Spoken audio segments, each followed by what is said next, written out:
Good afternoon, everyone. We want to thank you guys all for coming out and joining us today. Welcome to IT Matters. We are so glad that all of you have come and joined us today. Got a great day planned. I won't spend too much of your time taking it up, and we're going to get to much more interesting speakers in just a moment. But Taylor Hicks, I'm the Information Security Officer with CFSB. And on behalf of the bank, I just wanted to stand up here and welcome everybody, tell you all we're so glad that you're here today. We've had the pleasure for many years now of partnering with Murray State to help put this conference on along with Security Matters in the spring. And that's truly an honor and a pleasure. We love doing that. We love seeing everybody get together and hear from great people, and we love seeing all these speakers come in. I'm always excited to hear from everyone and always leave with some great new knowledge. So hope you guys all enjoyed the day. Really looking forward to it, and I'm going to turn my time over to Michael now, and he's got some things for you, and we'll get started. Thank you, guys. Well, welcome as well. Thank you all for taking the time to come out today. First of all, let me say thanks to Taylor, to Dana that's outside, to the CFSB team. He said for many years, we always have this fight. Fight's not the right term. Randall always yells at me about what is the right number.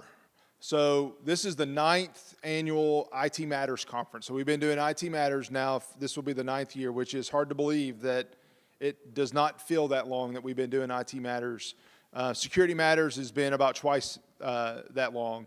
But first of all, so thanks to CFSB for their co-hosting this for 9 years. We have 2 sponsors this year. First of all, System Solutions led a tabletop this morning, and it sounded like it was a full room with a lot of fun and a lot of interesting things. So thanks to System Solutions folks for running through that. And that's the second year we've done that, and it sounds like it's been pretty successful both years. So thank you all for participating in doing that. And our second sponsor is AT&T. AT&T has been our sponsor for this event as well for all 9 years. And let me just give a plug for what their sponsorship means. Every year their sponsorship is money that goes straight into a scholarship. It's a transfer scholarship. So I know there's a handful of community college folks that are in the room. Specifically, that money goes for students that are transferring from the community colleges to our program at Murray State. That is what it goes for. That money, if I use it all in that year, okay, we use it all. If not, it stays in that account to be used for the next year. And let me say that I have money in there that I don't get to use every year because not enough people apply. I think this year we have 12 students that transferred from community college. Actually, that's not true. This semester we had 12 students that transferred from a community college to our program. Most of them would have qualified for that scholarship if they had applied for scholarship. So they don't apply, they don't get it. So if you have if you're interested and you have a degree from a community college, if you have a family member, that is interested, make sure you tell them if they're going to transfer, apply for scholarships. I always tell students, and I'm going to yell at some students in the morning about this, that the worst thing that happens if you apply for scholarships is that you don't get it. But I cannot give you money if you don't apply. So anyway, so I'll say that. But that sponsorship from AT&T has allowed us to create that scholarship program. And if anybody would want to participate as a sponsor for IT Matters in the future, that money would go to the same thing. Second, so without our sponsors and our co-hosts, this wouldn't happen. Also, without some of our staff, Cheryl just walked in the door. Those on the back row, this wouldn't happen as well. It does take organization, it does take planning, and it does take some logistical support, so thanks to them for that. With that said, this is a great day for me each year because there's some folks that I see once a year, twice a year, and it's at IT Matters or it's at IT Matters and Security Matters. And so if I don't get around to visit with you all, you need to email me and let's go to lunch so that we can talk because there's too many of you for me to get around and visit with today. But it's always great to see you all, and we have great speakers again, like we always do. So our first speaker, when we were talking about IT Matters, and the reason that we have IT Matters is that there's tech topics that aren't necessarily security that we want to talk about. So at IT Matters, we get to do a little bit of security, a little bit of IT. We do a little bit of both. So we're going to really look at the spectrum of some technology topics today. And our first speaker is Wes Kerr. And the reason that I wanted Wes to come talk today is that there is a lot of money being spent in our country right now in broadband. $40 billion, 40 plus, 41, $42 billion. It's going to have an impact in Kentucky. It's going to have an impact in Illinois. It's going to have an impact in every state in the country. But what that means for tech and what that means for cybersecurity, frankly, is not fully appreciated by our tech community and even our country as a whole. And so I thought it would be good for us to understand what that looks like. And Wes is living, breathing this probably more than he necessarily wants every single day. And that's what Connected Nation is doing right now. So I thought it would be interesting if Wes would come and share with us a little bit. Wes was one of our students a couple of years ago. Actually, I hired him. I was with, the precursor to Connected Nation. I was with Connect Kentucky. I had left Murray State for a few years, and I was working there and hired Wes as an intern.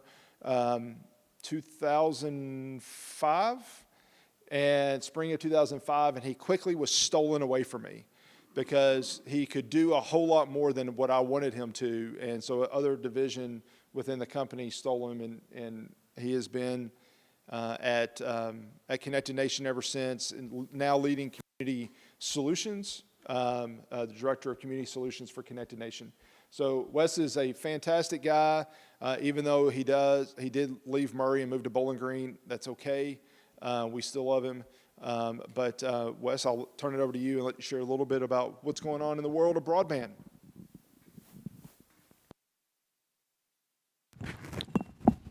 Test. That work? Sound all right? All right. So, like Michael said, Wes Kerr, I'm with Connected Nation. I have been there getting close to 20 years.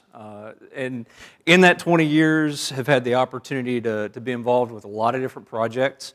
Our work with Connected Nation and broadband really started in Kentucky. We were Connect Kentucky, as Michael mentioned a moment ago.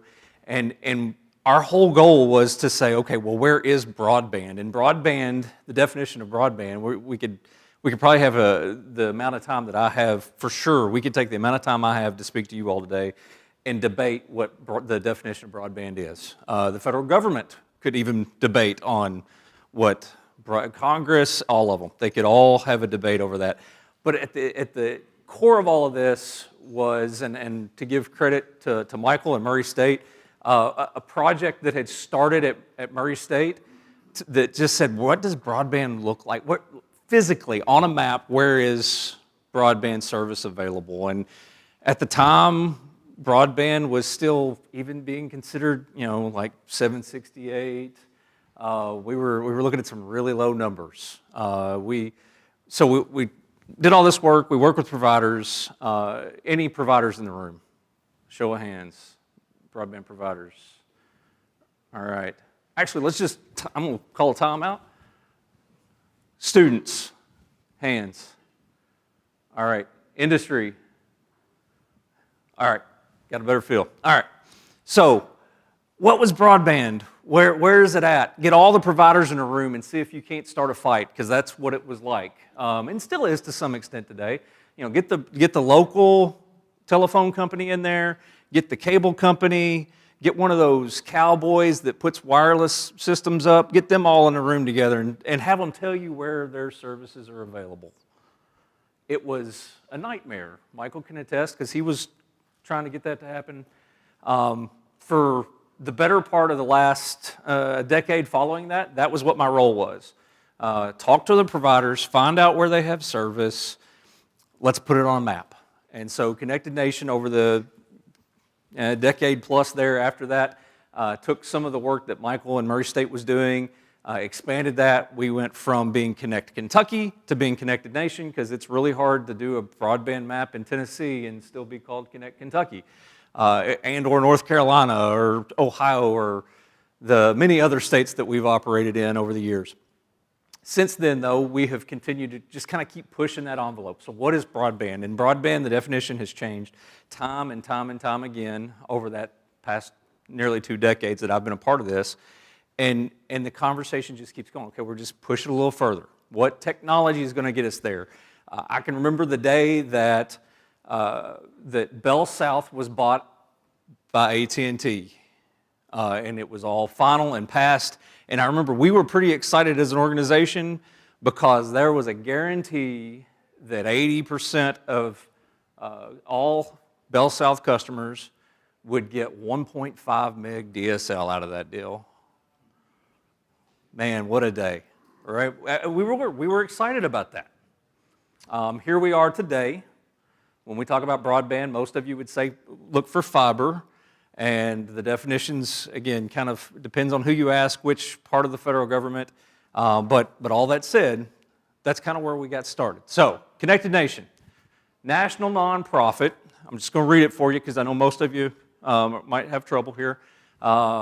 National nonprofit whose mission is to improve lives by providing innovative solutions to expand the access, adoption, and use of high-speed internet and its related technologies. We are technology agnostic. I think fiber is fantastic. I also think it may not make a lot of financial sense in certain places to build a fiber network. So we don't really care. We just want to make sure that you have the connectivity that you need, that you can live the type of life that you want to be able to live. And so along with that comes that everybody belongs in a connected nation. We genuinely believe everybody should have that opportunity. How we go about getting to that has been really what we've spent most of our past 20 years trying to figure out.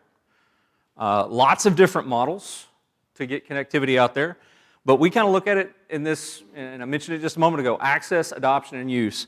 Access being the supply side and the adoption and use really being the demand.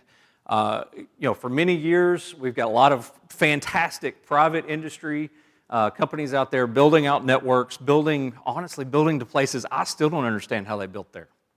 A lot of the cooperatives have done a fantastic job building networks out, getting that last mile internet service out there, and doing it with I work with a guy that lives in South Dakota.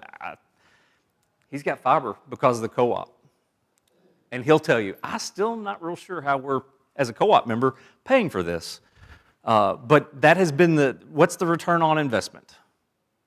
And that has been one of the hard things about connectivity over these past 20 years is how do I build this if there's not somebody out there already to pay for it? We're going to spend some time on adoption and use. We're going to talk about BEAD. So, anybody know the quote that goes along here? They will come. Okay, so I learned something when I was doing some research.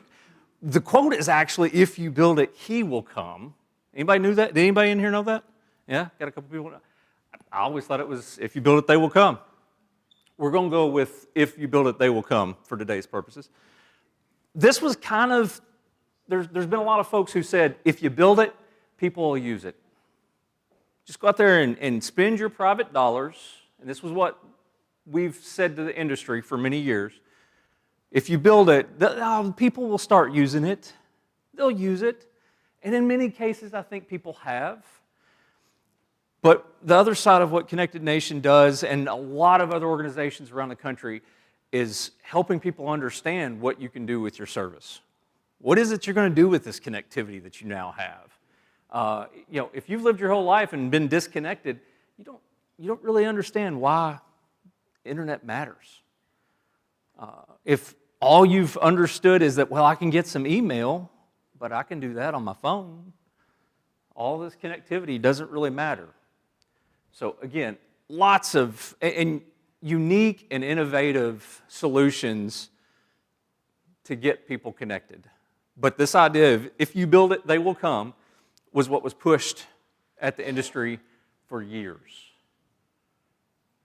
Just go out there and build it. A lot of contention at the federal level with policy development and making, right? About y'all are worried about your dollars, go out there and build it and you'll get the customers. And like the business people in the room are grinning, right? Because that's what you want to do, is just go out and see what happens. So, we've decided that that's not going to work. And in comes BEAD. So BEAD is the Broadband Equity Access and Deployment Program. It's administered by the NTIA, so that's the National Telecommunications Information Administration. It brings $42.45 billion to the table to build out broadband. Those $42.45 billion are being spread out to the individual states, territories, and the District of Columbia. Primary focus, as the slide says, is on fiber deployment to unserved locations. Now, unserved is, we have unserved, underserved, and then served, obviously.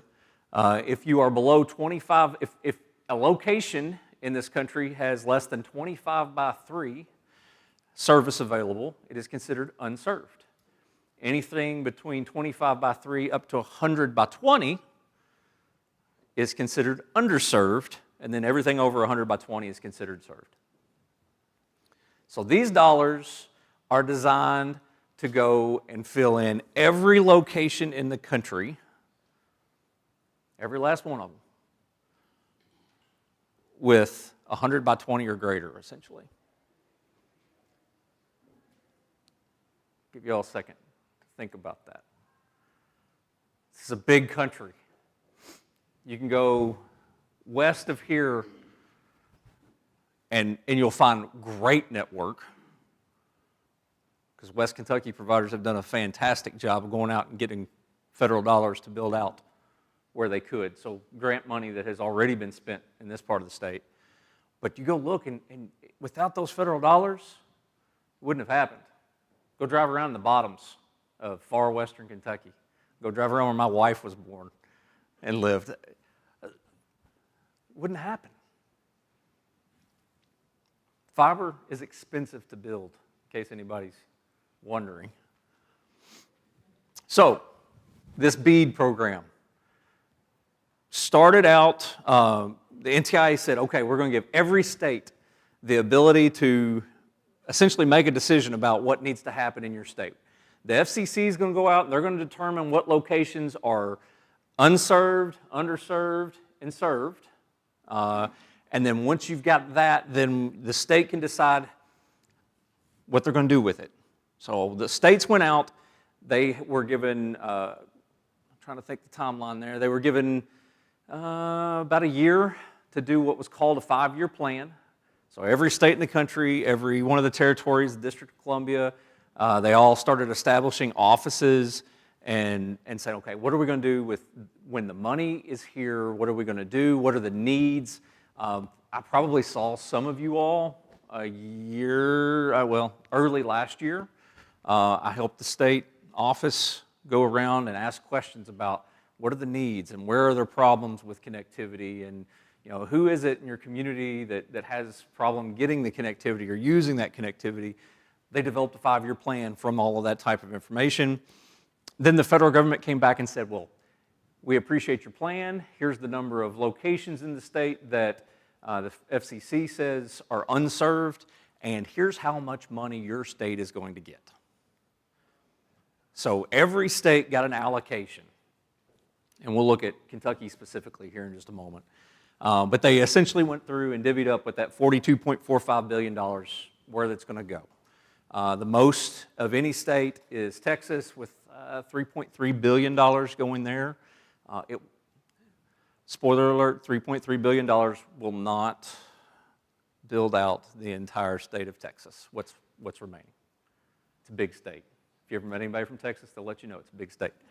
Right? Everybody in the room laughs and nods because we know, right? Big state. Some of the states got less than $500 million.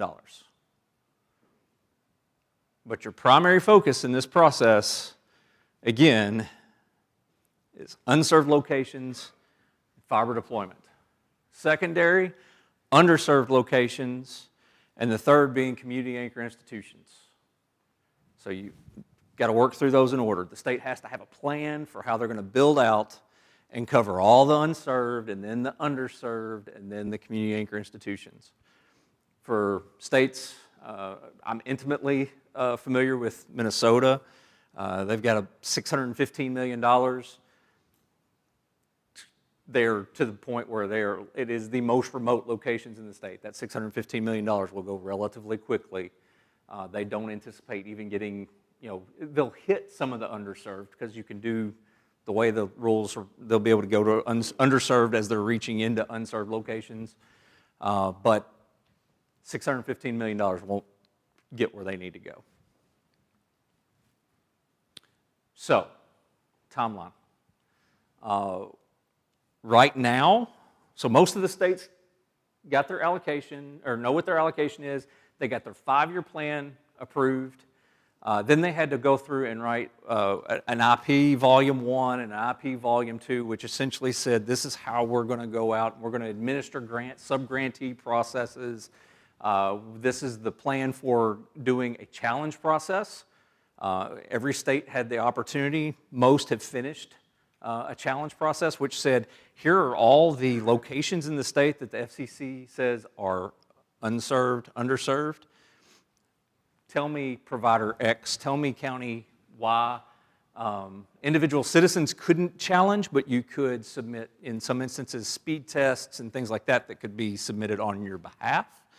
But tell me all the locations that do or don't have service that are already committed for public build-out through other state grant programs. The state of Kentucky has some grant programs.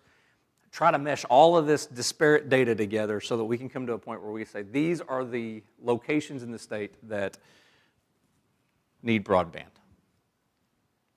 And then when we approve those locations and we've approved your IP Volume 2, there's a 365-day shot clock, and you can try to find providers to fill in all of those remaining locations, which is actually where the state of Kentucky is at this point. So, Kentucky BEAD. They got a little over $1 billion, 1.08, I think, billion dollars is the final number. They are in the process of reviewing the challenge results. So looking at literally every location in the state to say, do we, what was challenged, does that seem right? What are the, do we have any discrepancies in the data? Submitting this data back to the NTIA and then the FCC for them to review. So they're working through that process.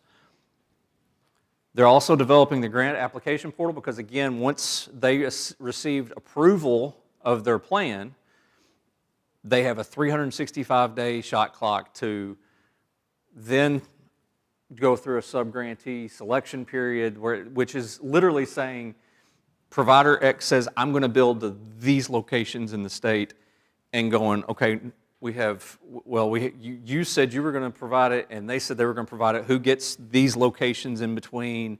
What about the ones that nobody's applied for? How do we get those filled? And how do we get a provider there? Extremely complicated process.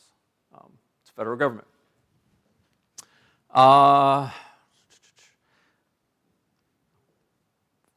So, a couple of key names. The executive director of the Kentucky Office of Broadband Development is Megan Sandfoss. She's been with the state now essentially since this program was announced. The office was created and she was appointed. Does a fantastic job. And as of within the past couple of weeks, actually, the new federal program officer for Kentucky is a gentleman by the name of Tom Karst. He's actually from Minnesota and is the FPO from Minnesota as well. So I had the fortune of already knowing him. But in Kentucky, BEAD funds of roughly $1 billion. Obviously, there's some set aside for administrative fees for to actually do the work necessary, but roughly $1 billion to fill the gaps in the state of Kentucky. Kentucky's fortunate, and that's going to be pretty close, likely pretty close to being able to help fill all the gaps. So we're going to go back here to this slide again. We talked about, we kind of have to work from this idea that connectivity, being able to actually get an internet connection, is going to be taken care of. I say that with air quotes. I realize that that's not going to be the case. There will always be little pockets. Anybody in here that was involved with telephone for years and years knows that even at its max, we didn't have everybody. We were close, but we didn't have everybody because there are some folks that it's really hard to get to. There are provisions under BEAD that will allow for alternative technologies. That's starting to kind of settle itself, what alternative technologies are. We'll see some fixed wireless services that are acceptable under that. We're also going to see a lot of Starlink.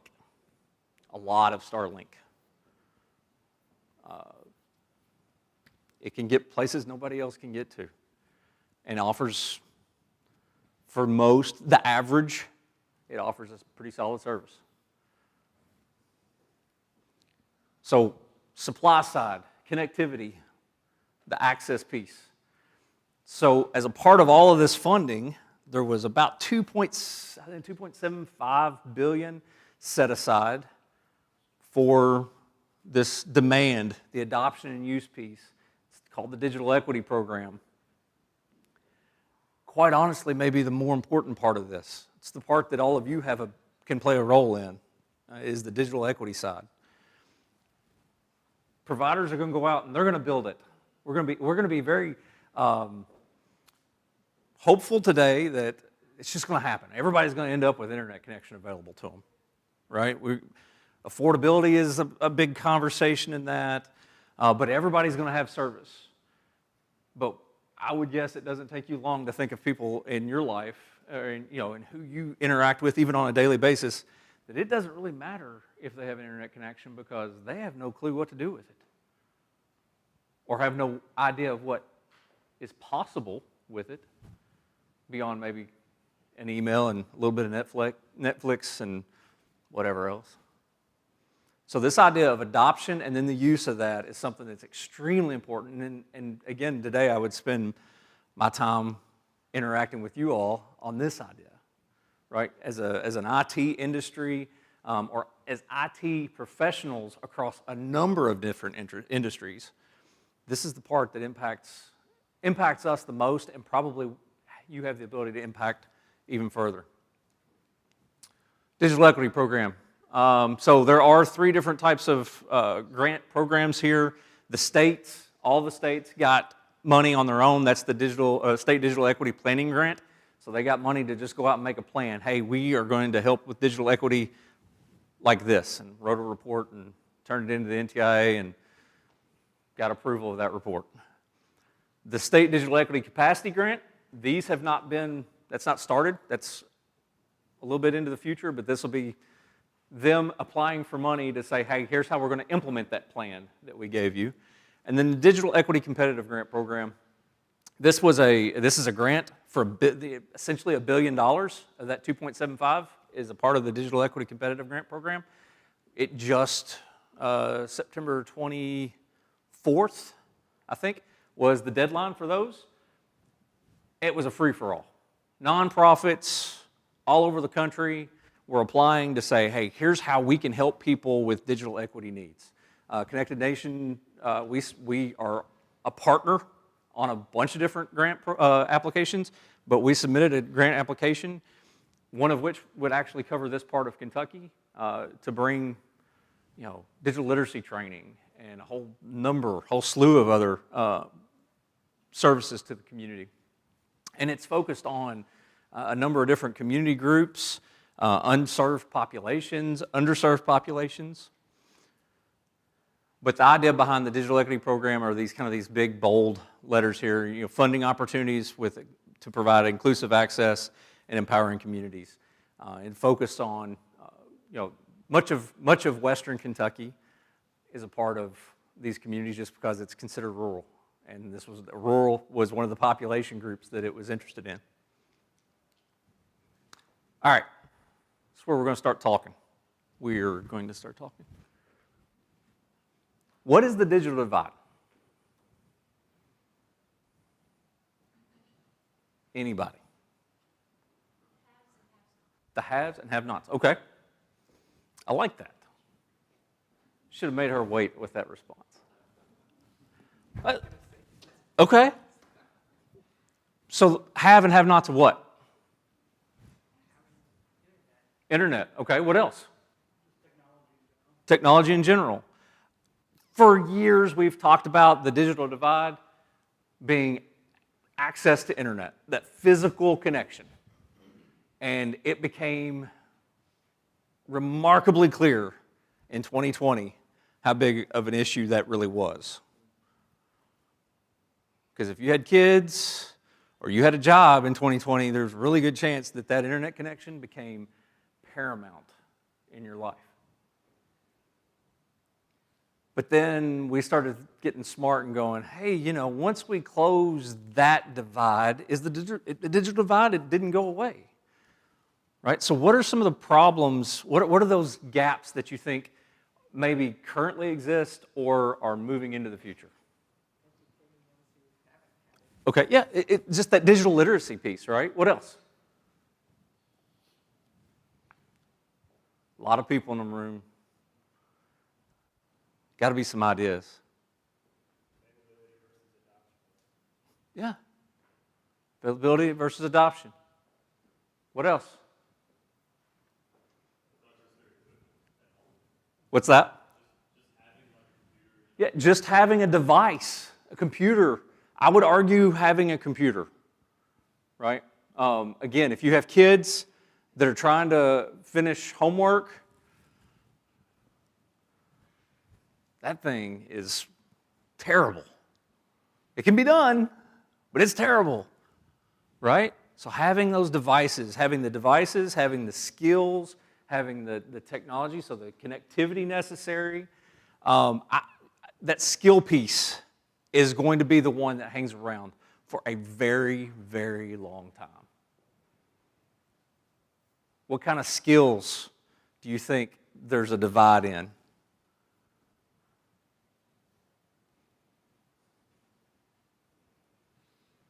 One-third of the U.S. workforce,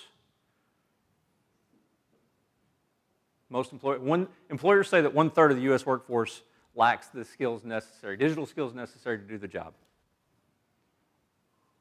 It's a couple years old, that number is. Now, there's a lot of IT professionals in the room. Would you agree that some of the people you work with are lacking the skills that they need? You experience it probably every day. Right? Now, those are people who have jobs that are in the workforce. Can you imagine the disparity that exists for folks that aren't, that want to be, that need to be? Who in here is the IT department for their family? Yeah. You get calls from mom, from dad, grandma? Yeah. This is a part of our daily lives. And all of y'all drove here, or most rode here, I don't think, it's my guess. Probably have been on your phone at some point today. Probably checked email at some point today. What if you didn't know how to do any of those things? I've lived in Western Kentucky my whole life. Bowling Green's debatable, I'll give you that. I always tell them, y'all are not Western Kentucky University. You can claim that name all you want, but this is not real Western Kentucky. Do you think on a daily, as IT professionals, as students who this is a part of who you are, how often do you think about the people that don't have those skills, don't have the technology in their hand, don't have that connectivity? I just drove to the beach last week, and my girls never once were without a connection. They watched movies and who knows what else. But as IT professionals and as students and just members of the community, How often do you look at these, think about those skills that you take for granted? I'm included. I take these things for granted. That we don't even know the actual number. Okay? I wish we did, but we don't know the actual number of the people who need these skills. And that divide is going to continue to grow, and it's going to change. That's why I threw up this kind of this picture of the Grand Canyon here, because I can only imagine 200 years ago showing up at the Grand Canyon. Like, you just walked halfway across the country, and you show up to this big hole in the ground. And I can come up with a solution to get from here to there, but then I have to come up with one for the next one, and the next one, and the next one. And that's ultimately where we're going to continue to be with the digital divide. There's no doubt going to be lots of people talking about cybersecurity today. You can't have a conversation with 2 or more people today, in today's day and age, without talking about AI. I don't think you can turn a computer or a device on without AI popping up on your screen somehow, right?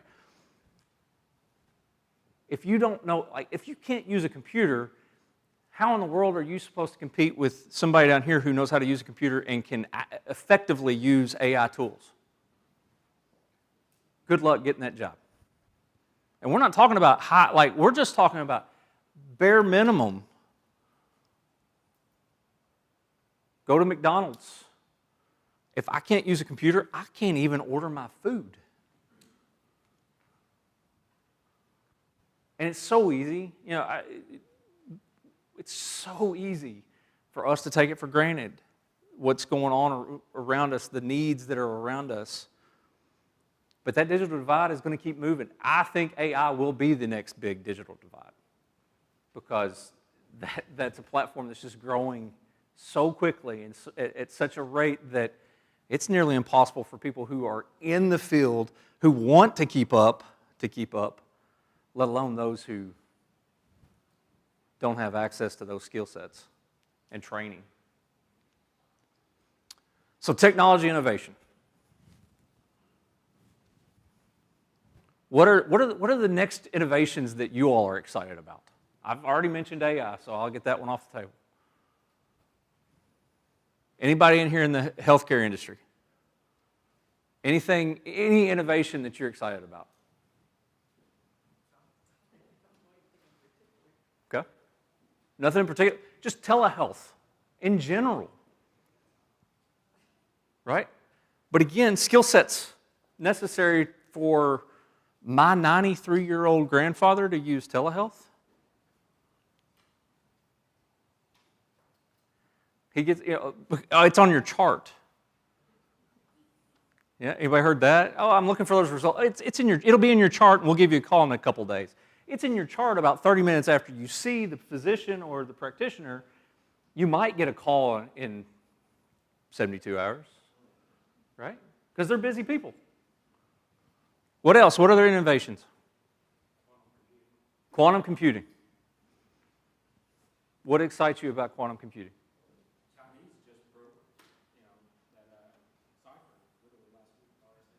Yeah. Excites you or scares you? I'll be honest, a lot of the innovations scare me because it's who can be ahead? Who's first? Quantum computing, you brought it up. I'll let you define it. It was basically just a bunch of computers, like a massive supercomputer, right? Essentially, they can just do all these algorithms and these computations incredibly quickly compared to what you use for your personal computer. So we can crack algorithms, encryption codes, things that are unencryptable or uncrackable, rather, and it can do it relatively quickly. Yep. Another industry, finance. Anybody in here with finance? All the CFSB people are out there. Innovation in finance technology. Again, the scary thing is the cybersecurity side of just the various innovations that are out there. Can the finance industry stay ahead of bad actors? I love to talk ag. True Western Kentuckian. Michael once accused me of being a high-tech redneck. Agriculture. Man, you can't just be, even a diesel mechanic isn't just a diesel mechanic anymore, right? We have $1 million piece of equipment sitting out there, and it's all connected, and it's using precision agriculture. And soon enough, there's not even an operator sitting in the cab anymore. They can go sit in it, but they just sit there because it is autonomous. And why does that matter? Because our population globally is growing like crazy. And the U.S. is being looked at to help feed that growing population. We can't do it. There's not, and every day, farmland is being used to build new homes or new shopping centers. So for literally every square foot has to be accounted for to be able to help meet this need. And the only way that's going to happen are tech innovations, AI, connectivity, the ability to make real-time decisions as a planter or as a spray buggy or as the combine is rolling across the field. It has to make decisions. It's collecting data. It's sending it up. AI is putting it together and saying, wrong decision, here's the right one. Innovation in every industry, every facet, and as IT professionals and as students who want to be IT professionals, it's our responsibility. How do we help? How are your customers interacting with the things that you put out there?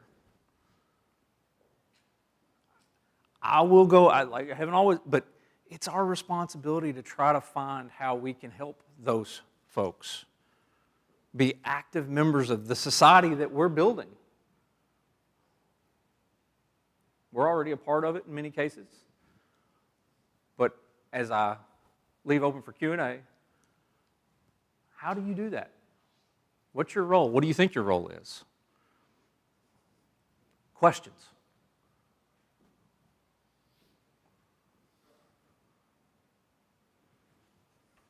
I'm happy to talk about BEAD. Let's talk about a technology. How does additional connectivity help? I mean, we didn't talk about edge computing. There's all kinds of things that we could get into. Sorry? We didn't talk about a lot of things. Which, by the way, I should point out, while we may not have any providers, we have a former provider, Solutions provided wireless for a long time. Yeah. They may not want to admit it, but former life. But we appreciate that because that was a solution to get people connected that wouldn't have been connected. Quite honestly, more than likely wouldn't have been connected until now. And the BEAD program, that money is going to be the next, we'll be late next year defining who gets dollars, and it'll be the next year after that before they even start thinking about building any network. So we're 2 years out even today. I'll say that if your company needs fiber for any reason, you better buy it now.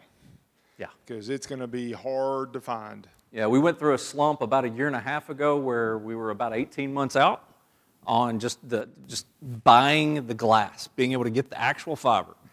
They've caught back up, but when $42.5-ish billion hits the market, fiber will be hard to buy unless you are buying tens and hundreds of thousands of feet of fiber. So let me ask a question. In general, how does Kentucky compare to other states? I'm sorry? Oh, I didn't have a map. Did I? I thought about it, but so Kentucky is probably middle of the pack as far as where all the rest of the states are. It's likely that Kentucky will start their sub-grantee process within the next 2 to 3 months. I think a lot of states will be waiting till after the first of the year. But they are probably, they're mid-pack, I would say. And there's a map. You can go out, if you go to the Kentucky Broadband Office website, there's some maps there that you can go to. Connected Nation, we do a lot of different things. One of those things being field validation and verification work. So we have been helping the state with some of that where it's like, well, he says we have broadband and she says we don't. We're going in and doing field validation and verification work to say, no, the infrastructure exists and we've tested and it can actually meet the speed needs. Yes, sir. Hang on, let me. So we're streaming this. I didn't mention that. I should have. So if you ask a question, let me bring the mic to you so that the people that are watching now or will watch in the future online can hear your question as well. So what is considered underserved Underserved. versus not served? Yeah, so underserved is any location with less than 100 by 20 service. Megabytes.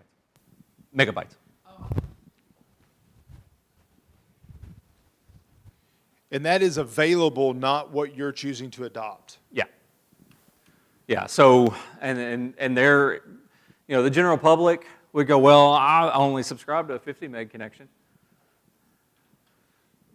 There's a 300 meg available, and try, just the general education of the public around this is a huge feat.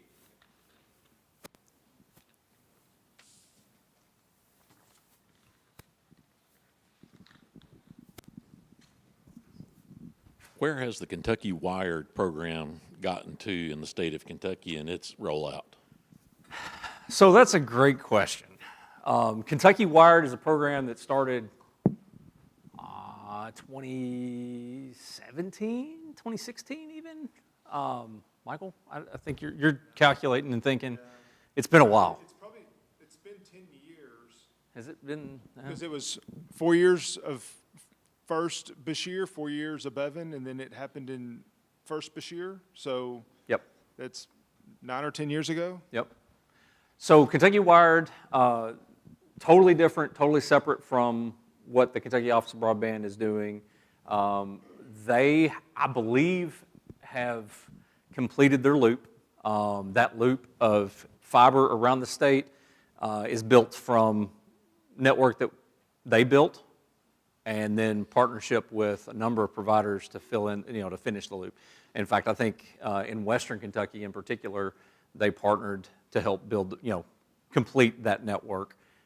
But as far as, I apologize, not being technically from the state, I don't have their most recent update.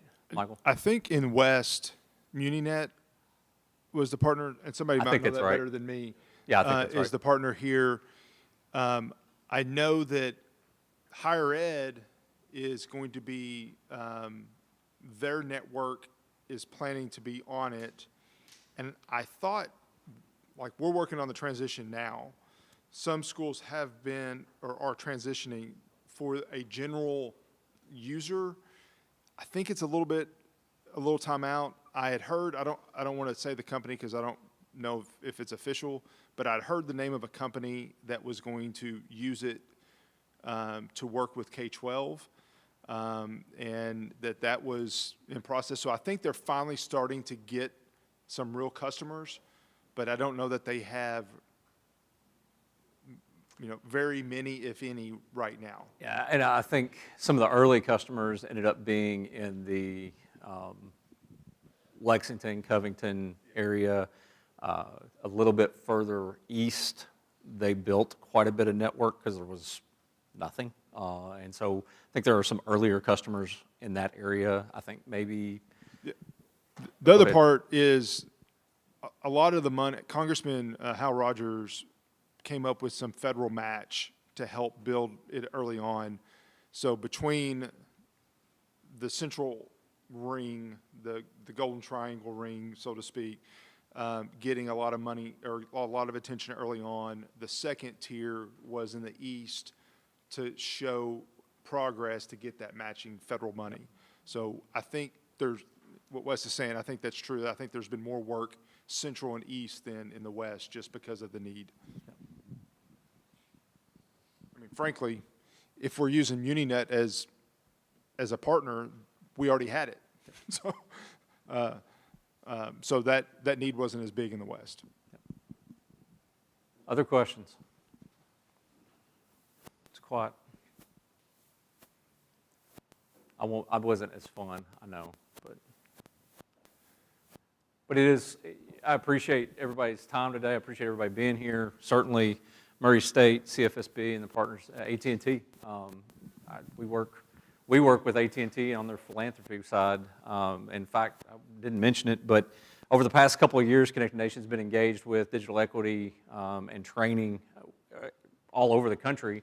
But if you kind of draw, I guess, stay in the Murray State footprint, service territory, so Fort Campbell, Hopkinsville, north to Henderson, we've helped train about 1,000 people on just basic digital skills, and that's only made available or made possible through some funds through AT&T's philanthropy arm to help bring, just basic computer, basic internet, simple cybersecurity like password development. Because if you've ever been IT for the family, you know that passwords in family members are not good. And so we've spent quite a bit of our time doing that. But with that, I do appreciate everybody's time, and I'll hand it over.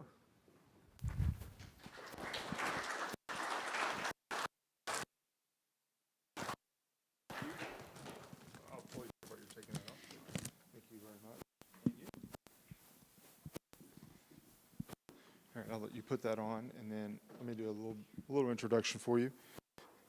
So our next speaker, I debated if I was going to share this story or not. I'm going to share it, unless Randall gives me the nod that says I shouldn't share it. But Ramon Turkis, who's our next speaker, Ramon was actually one of my students a while ago. I joke, actually I shared this earlier with a couple people. Most days he was one of my last students to show up. But he was also one of my best students, had one of the highest grades in the class consistently. I don't honestly remember who had the highest grade in the class, but I know who the good students were, and Ramon was one. But what I liked about Ramon the most was the reason he was one of the last people to show up for class is that he soaked up, he's originally from Belize. He came to America and soaked up every ounce of college that he could. And frankly, I wish all of our students would take that piece of advice, because it's not like he was partying, well, all the time, but he was enjoying being a college student, and that aspect of it goes really underrated by students today. And that social component is really important in the work environment going forward. So anyway, so Ramon was a really good student, and I still have the gift that he gave me. He when he graduated, he went around and gave a couple of gifts out, and I still have most of the gift that he gave me, not all of it. It was a really nice gift. It was a bottle of rum from Belize, and it was and ago, what, 6, 7, 8 years? How long has it been? 7.5 years. Really, I don't want to get rid of it because it means a lot. It was a nice gift, a nice gesture. When Ramon left Murray State, he went to work actually for System Solutions.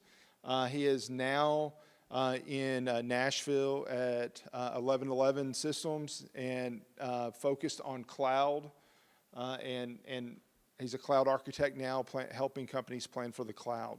And as we just talked about broadband and all this technology that's going on, I thought, what more appropriate than to go to the next step of how can organizations, or how are organizations taking advantage? Because I tell you what, if you haven't heard about cloud or anything fill in the blank as a service, then you're not really an IT person, and you're probably not watching any TV or turning on the computer to look at anything, because it's everywhere. And so I thought it'd be really appropriate, before we dive into security after lunch or after break, to hear about cloud and how that's being utilized. So with that, Ramon, I will turn it over to you. And there's a clicker as well. Left, right. All right, got it. You have that on too? Good to go.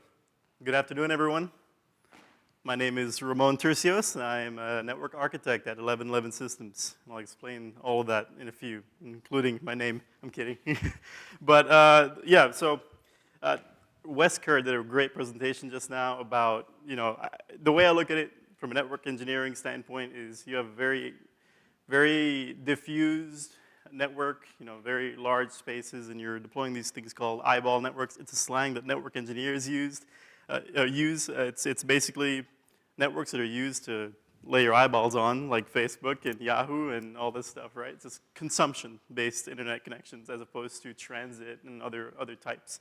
So my presentation will be a little bit chunky, up and down. I'm gonna go, macroeconomics, and then I'm gonna go technical, and it might get boring, but just understand that this is what I do. So I have to find ways to excite myself every single day, including using words like eyeball networks and penultimate hop popping, some crazy stuff like that.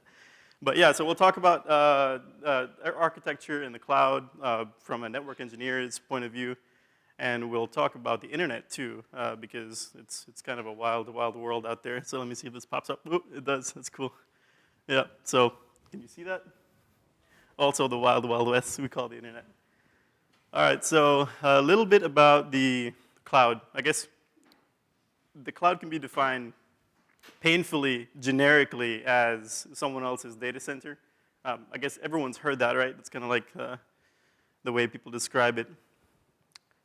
And it kind of is, but there's a lot of considerations that you need to go through when you're designing the cloud. You have to ask some questions. So let's talk about the company I work for first, 1111 Systems. Has anyone ever heard of that company? It's fairly new, so I don't think many of you have. You guys have. I used to work with them.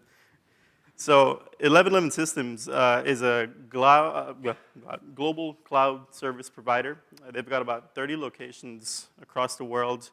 I've been lucky enough to travel to one of them in Australia this year to do some network equipment replacement. That was very fun.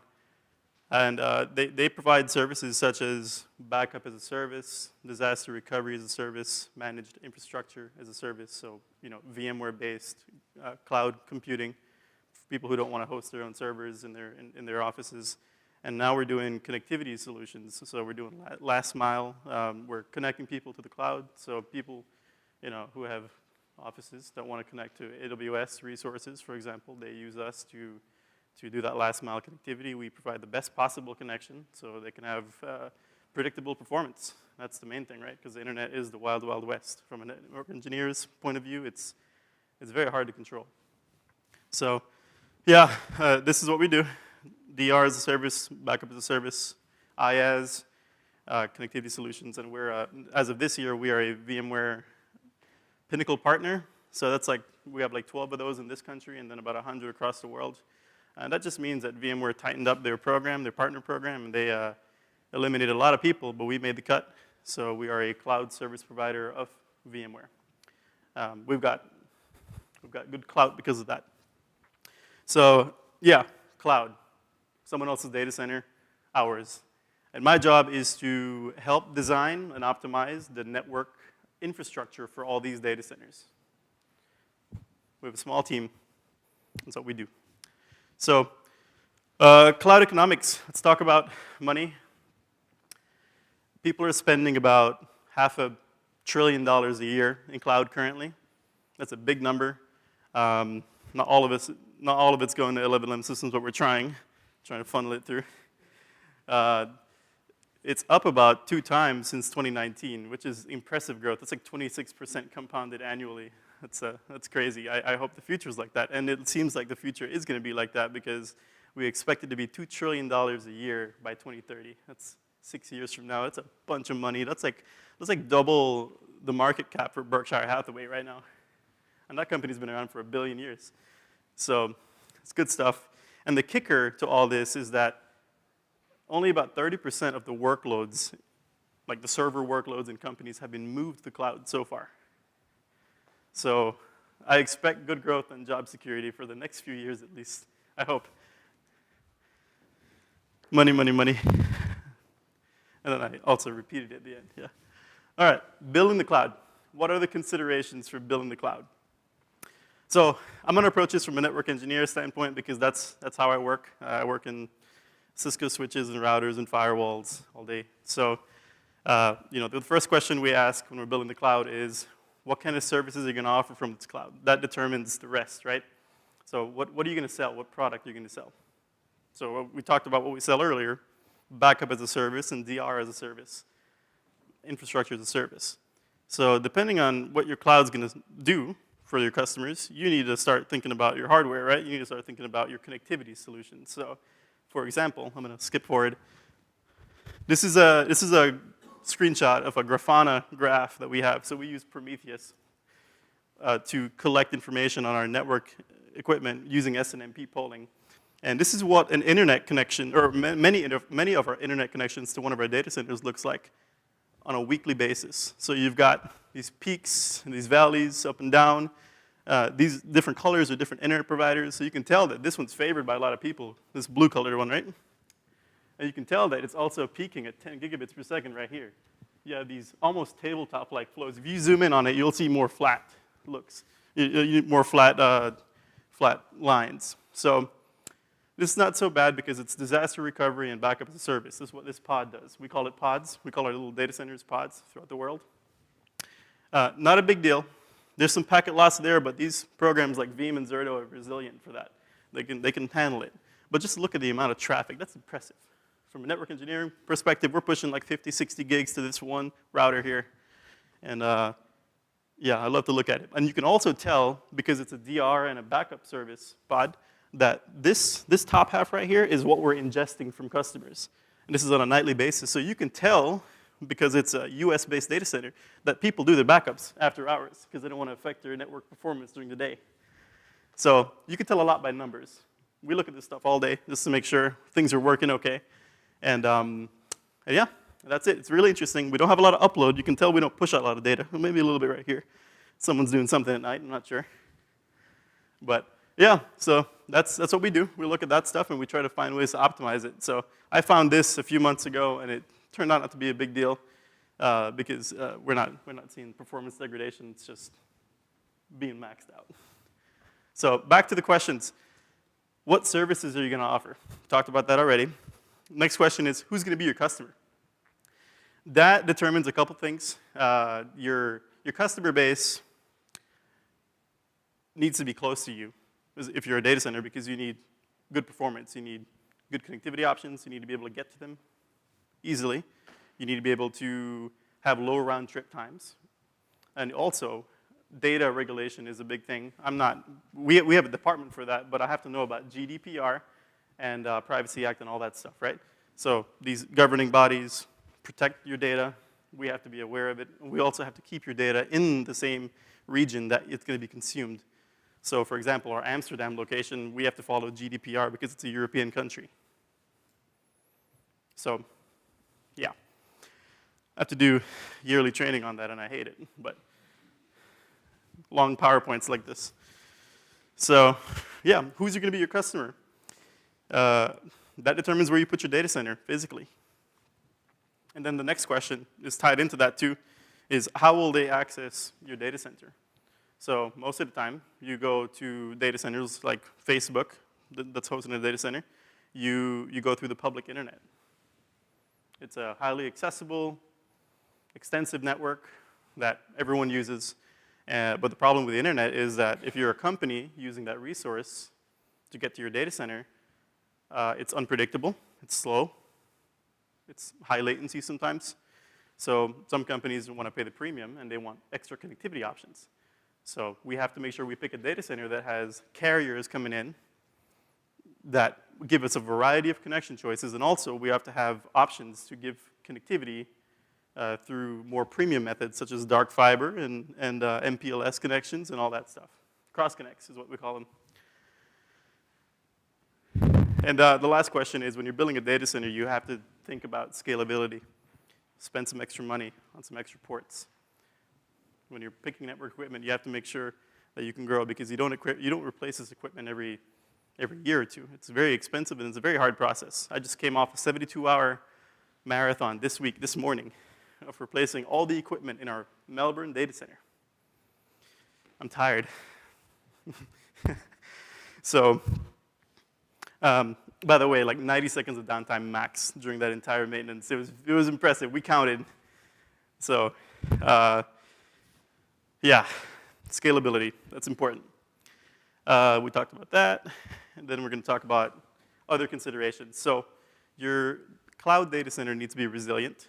Everyone has heard of the large outages, like Facebook going down for 7 hours in 2021, Verizon causing a huge outage with some BGP optimizer, something like that. You know, it happens. People make mistakes. I don't think we should fire people immediately for making mistakes, but we need to address them. So yeah, resilience. Let's chunk it down a little bit and talk about what we think about when we're picking hardware for our data center. We're going to talk about hardware later, so don't get too excited. We're going to talk about actual hardware. So when you're designing a data center, you want to make this thing resilient, right? Because it's not like it's one server in an office that one office is using. When you have a data center, it's thousands of people depending on you. So it's not one person that's going to give you a call when it goes down. It's going to be 1,000 or 5,000. And 5,000 angry customers at 2 a.m. is not nice when they call in. So you want to think about small things like power redundancy. Switches, routers, firewalls. The big ones that we use, they've got 2 power supplies. But you also have to make sure the power feeds are separate. You know, like your house, you got breakers. You want to make sure you're on different breakers to make sure if you trip one, you don't lose the entire device. Because if you lose your core switches, you lose everything. So that's one thing to consider. Connectivity options, or physical connectivity diversity. If you're connecting your devices to each other, it's cheap to add 4 ports. Don't use 1 port to connect your switch to the other switch. Use 4. You know, you've seen the network diagrams. It's a ring, and then there's an X in the middle, right? You want to have multiple connections for high performance, but more importantly, you want to have multiple connections in case someone screws up and disconnects the wrong port. You don't take your entire network down. So, also, pro tip for the network engineers, do not bunch these ports together. Because if they use a range command and they take down all the ports at the same time, it's useless. Separate your ports on your devices. By the way, please take notes because I will be given a quiz after this. Revenge on my professors.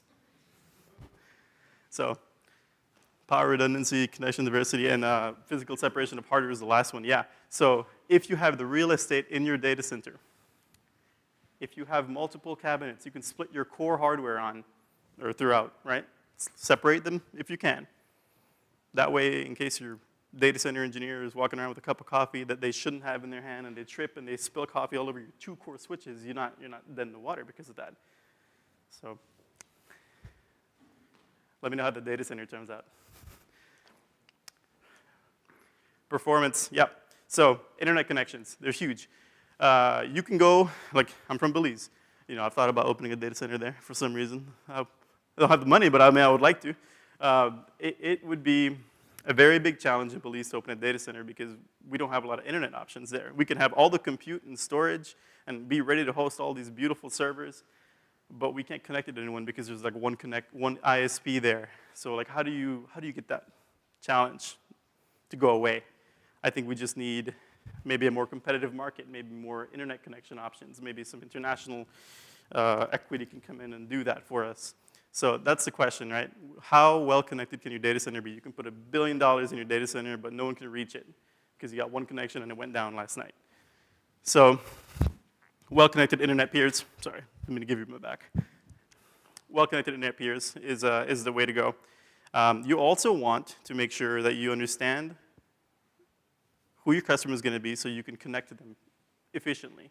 There are these things called internet exchanges you can do, like in Amsterdam and London. You can do them, and you can also do them in the US, where they're like an ISP, but they're like an ISP for the local city. Because most of your customers are probably going to be in Amsterdam or Dallas or wherever.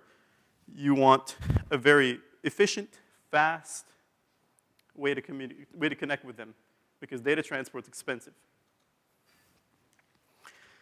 Alternative connectivity as well is another big one. So have you guys heard of a company called Megaport? They're pretty big. Megaport is a company that does cloud-to-cloud and business-to-cloud connectivity solutions. So they're really good at connecting data centers to others.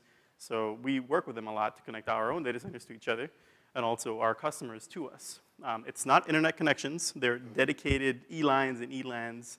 And what they do is they promise 10 gigabits per second or 100 gigabits per second into our data center. And they're expensive, but it's worth it for companies that need that performance. They need that backup to finish every night, like the government. They have unlimited budgets. We know that. So, and the next thing is future-proofing your hardware. Buy faster hardware than you need. Buy hardware with multiple route processors so you can do reboots without taking everything offline. It's worth the money. And scalability. I think the only thing to mention when you're considering scalability from a network engineering standpoint is to buy a bunch of ports. Buy more ports than you need. If you think you need 20, buy something with 64. Because you don't want to be upgrading this in 2 years and telling your boss that you have to spend $500,000 on 2 switches again for no reason. So ports, ports, ports. All right, automation. Disclaimer, I'm not a network automation engineer. I use it, I make suggestions, I'm bossy. I don't know how to code in Python yet. I'm learning. So automation was kind of like a scary thing at first. Talk about AI and all that stuff, and you know, in a way I felt threatened about automation, that it's gonna take my job. It's gonna make my job look a lot easier, and then other people are gonna come and take it from me because they could talk smoother and sweeter than I can. But automation has really helped. In the last 2 years, we have done a bunch of things with our new platform that we call AutoNet. We coined that term. It's AutoNet 1111 systems. So before automation, we had manual change control. So when we made switch configuration changes, router configuration changes, we would document it manually, submit it to ourselves if we remembered. 2 a.m., 3 a.m., you kind of forget sometimes to document the changes you make. So things got lost. We don't know who made the change, what time they made it, that kind of thing. That was a big problem for us, but we got through it. One of the other issues is manual configuration. So new switches, new routers, we want to configure them all the same way, but we just don't know where to go. What is a source of truth? We had templates everywhere, and all kinds of different templates, and we ended up with switches that were configured all kinds of different ways. So it was hard to navigate. Like, oh, this guy deployed it this time using this template. We shouldn't do it that way. So we had to solve that issue. And then it kind of relates to the last point, multiple sources of truth. We just needed a more consistent way to do things because we needed to scale better. We, at the time, had 15 locations across the world. Now we have 30. That's in 2 years. So we're not going to grow. We're going to choke if we don't fix it now. So we had this ambitious goal to start an automation platform called AutoNet. This is Dwight Schrute from The Office. Yeah. So AutoNet, completely from scratch. We have 2 network automation engineers, very talented. They developed this platform. It started off as a command line based automation platform. You pass some variables in a text file, it spits out some configuration. Now we've got a full-blown web UI, and it's got all kinds of different tabs on it that you can click. So it's automated most of our network engineering tasks in the last 2 years, which is crazy to think, because the things that I was doing 2 or 3 years ago on call and during work hours, our network engineers are not doing nowadays. They're focusing on complex issues. So, and we have the same amount of engineers that we did. Well, we have more engineers than we did 2 years ago with all the automation. So it hasn't replaced anyone's job yet. AutoNet detects it detects and notifies us of network configuration changes. So that solves the change control thing that I told you about earlier, that people weren't documenting what they were doing. So now this thing does it automatically for us. AutoNet detects network changes, tells you what has changed, and tells you what time it changed and who did it. So it's very nice when we've got a bunch of engineers working at different hours and we want to know what's going on. Also, if something goes wrong, we have a feed that AutoNet dumps all these changes into in our Slack channel. It's kind of like a chat program that we use. and we could just review it by timestamp and say, oh, this issue happened at 2 o'clock in the morning. Well, someone made a change around 2 o'clock in the morning, and this is maybe what happened. So, AutoNet. Other things that AutoNet does for us. This is the most exciting thing, to be honest. So, a couple years ago, I was on call for the first time as a network engineer at what was Island, but it was bought over by 1111 Systems. So, I was a network engineer. It was Thanksgiving. I was in Minnesota working from home, well, working from a cousin's home. And I get a call at 2 in the morning. Just keep in mind, this is my first week on call. Amsterdam's internet provider just went down, one of many. So no big deal. I log into the router, and I look at it. It's going up and down. The circuit's bouncing. Maybe they're having issues. Maybe they're doing maintenance. I'm not sure. So what I do is I prepend it. So that's a network term, but basically you're trying to make that internet provider less preferable to the internet. So that way people coming into your data center don't prefer that route. Doesn't always work, but it works enough. Well, I had a typo in my command, and before I proofread it, I hit submit, and I dropped something called a prefix filter off of that router. So what I was doing at that point, because I hit that typo, is I tried to advertise the entire internet back to the internet. And that would have made Amsterdam a transit network for the whole world, which will blow up my router. It's not a good situation. I panicked. I said, shit, what do I do? So like 5 seconds of that, started thinking, all right, I'm fired. I should cancel all the Amazon gifts I just ordered.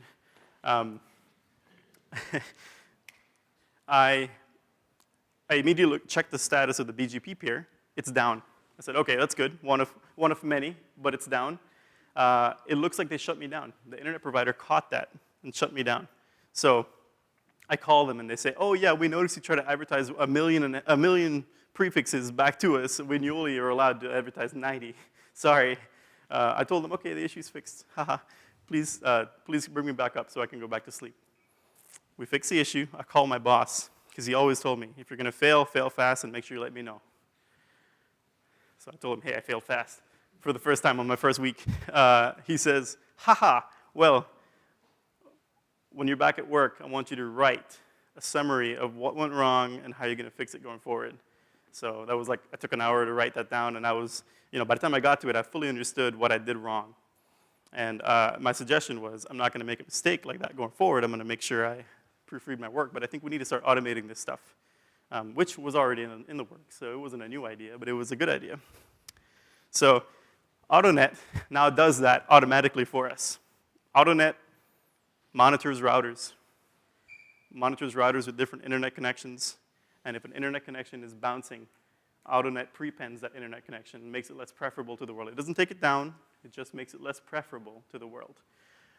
So AutoNet doesn't wake you up at night saying, hey, we have a bad internet connection. AutoNet sends you a low urgency message saying, we have a ISP issue, internet provider issue. Please take a look at it when you get back in the office tomorrow morning. So our network engineers don't have to wake up at 2 a.m. for this stuff anymore. And as we continue growing, that would have become an issue with all these internet providers. 30 locations multiplied by multiple ISPs, that's a lot of bouncing and up and down and stuff. It's a lot harder to monitor when you have that many locations. Another benefit of AutoNet, and this is really cool for you VMware folks. So because we're a VMware partner, we have to do a lot of VMware networking, a lot of VMware in general. We have a specific product that we sell that requires a VMware deployment. So it took about 4.5 hours to do this the first time manually, and probably about 3.5 hours after that with a lot of coffee. And we get multiple of these every week. So we thought, okay, this would be a great candidate to automate.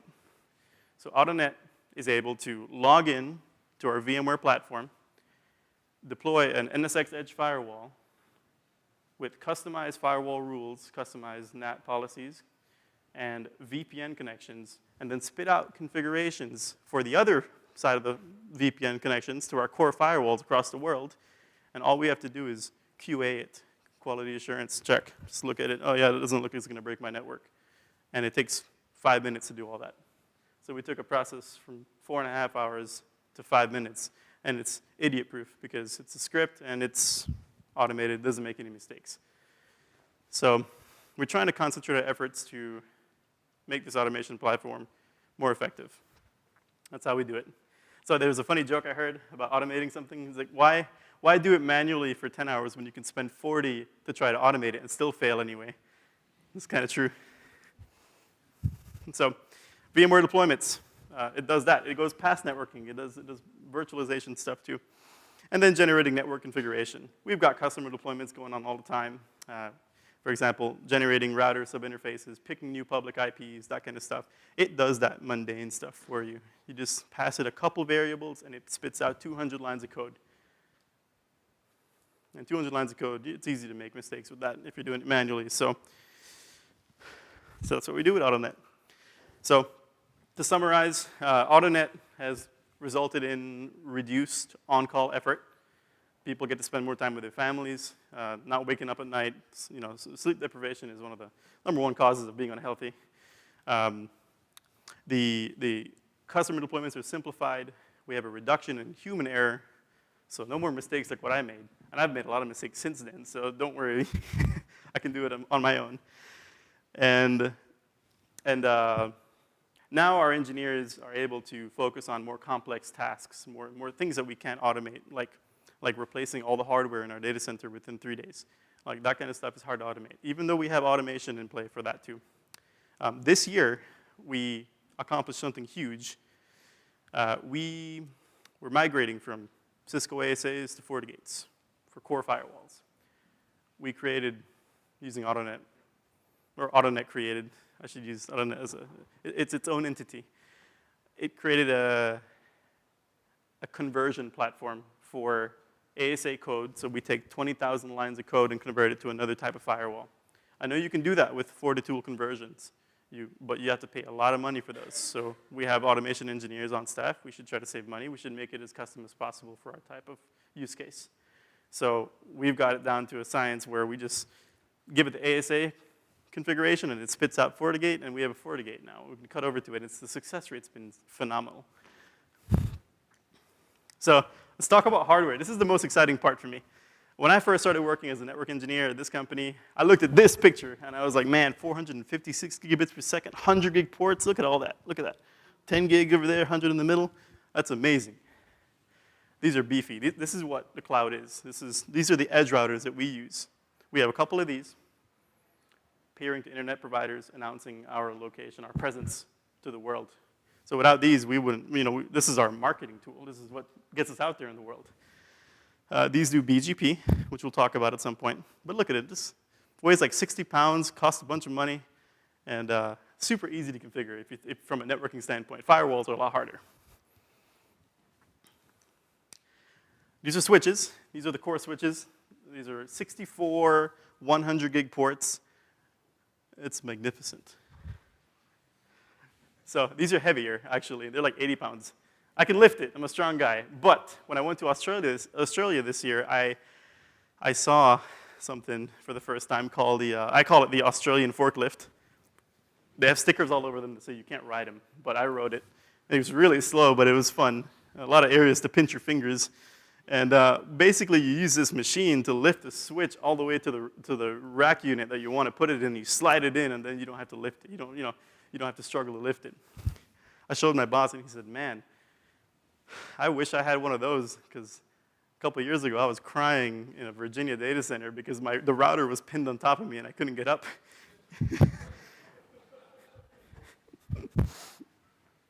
So, yeah, Australian forklift. Sounds like a drink you'd order at a bar.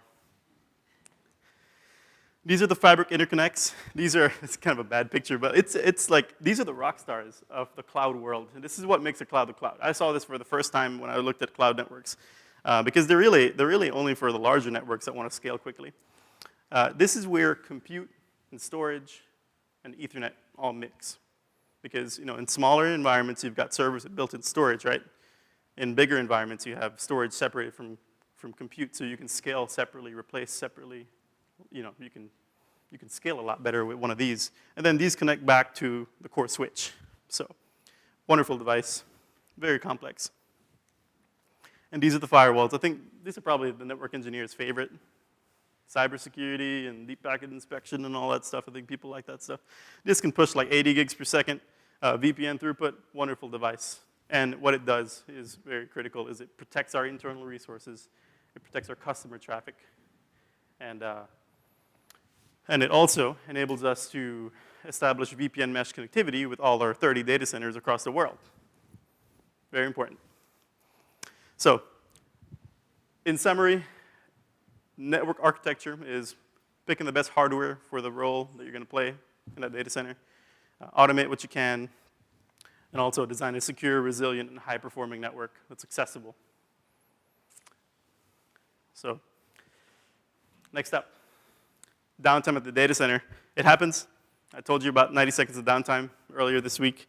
We've had more. I've caused a little bit more. I wish I had a picture of me sleeping in Australia, but this will do for now. Those are actually AC grates down here. So cold air is coming up. The blue means cold. And then this is called a cold aisle contained data center, because you see these doors right here. It's in a big warehouse, but these are like this is a very small room with all these servers and network equipment. In the backside, it's all the hot air, and then they suck it in as a general part of the building. But the cold air is contained in this very small room, just so you can have optimal thermal performance. And I did sleep on that. I put my headphones in and my hoodie on, and I just fell asleep right there. It was very comfortable, because the other side was 120 degrees. It's good times. Downtime, yeah. Well, this is a funny picture I wanted to get in here. This is a vending machine at the data center where you buy fiber optic cables. So if you need some, when the 42.45 billion hits, you can get some at this vending machine right here. Yeah, I wanted a candy bar, not that. All right, let's talk about BGP. Take notes for this one. This is how the internet works. It's not just a series of tubes. Al Gore comment for anyone. You guys are too young for this. So BGP it stands for Border Gateway Protocol. It's what runs the internet. Most outages that are large scale on the network, on the internet, are BGP related or DNS related, but sometimes both. It's a routing protocol. It's a software that is running on routers that make up the internet. And it's used to exchange routing information between autonomous systems. Autonomous systems are basically companies, like 1111 System Solutions. We all have our own autonomous system number when we're participating in BGP. And there are about 90,000 autonomous systems across the world. That number is going to keep growing. But what number is not going to keep growing is the number of IPv4 prefixes that we have. We've heard this a million times. We've got 1.1 million routes being shared among these 90,000 autonomous systems. So, and by the way, when you log into a router and you check how many routes you're receiving, it's about 1 million. And it does it real fast. Within a minute, it's up. BGP is working. So, let's talk about how BGP works in our context. Let's talk about, this is like all data centers. So, data centers on the right, customers on the left. Our customer, our 1111 customer, is Bob's Burgers. They host their website in our data center, and the web server is located at IP ending in .10. We own that entire /24 block. So we own the entire block of IPs that Bob's server is living on. We use our edge routers to advertise to the internet that, hey, you can reach 65, 45, 237, 0/24 through us, and you can get to .10 subsequently. So, hungry customer comes in and says, I'm hungry, let me order from Bob's Burgers websites. The computer does a DNS resolution, gets an IP address, gives a packet to its home router goes to its own gateway, and then the internet does its thing. And this is where the 90,000 autonomous systems live, and all the routers that accompany, that make it up. That's BGP. I mean, BGP is a highly optimizable and customizable piece of software, but it's also unpredictable, and that's what we're going to talk about next. So, optimizing performance. This is an actual screenshot from our Amsterdam data center. Again, I think Amsterdam's the very, very troublemaker data center that we have. This is a couple years ago, but we had a slow connection right here. It's 4 gigs per second, but it was maxing out. It looks like people preferred this data center. And look at this tabletop. This is not good when you're looking at internet connections. You're not supposed to be tabletopping. That means people are probably losing packets because they can't go above that threshold. So when you want to set up an internet connection, make sure you can burst higher than the actual commit rate. So what I did was I prepended that connection. And look at this cross. So this one goes way up, and then this one comes down. So basically, you are changing the way the internet works, the way the traffic comes into your data center by prepending. And there's many ways to do traffic engineering at BGP. That's just my favorite way to do it. So look at that. Yellow goes down. And I know the yellow doesn't go down by much, but the fact that it's not hitting its limit and this one went up means that this many people wanted to hit your data center but couldn't. All right, let's talk about an outage. So Facebook had a huge outage in 2021, took them down for like 7 hours. And I read the document on it, and I could relate to the guy. I feel bad for them. I don't know who it was, but they were doing routine maintenance, routine network maintenance, and what the network engineer thought was a verification command after they replaced some equipment was actually a command that withdrew routes to their main DNS servers and caused a very immediate action of withdrawing all connectivity to what they use to resolve Facebook.com to an IP address. And all the other auxiliary services that Facebook owns, like WhatsApp, Instagram, and all that stuff like that. So they went down for 7 hours because their entire platform that they communicate internally also depended on DNS. So they took DNS down, and then they took all the services they used to talk to each other down. And the rumor is that they couldn't even get into the building because the building access system was down because it depended on the same thing. So I can't say I would have avoided that.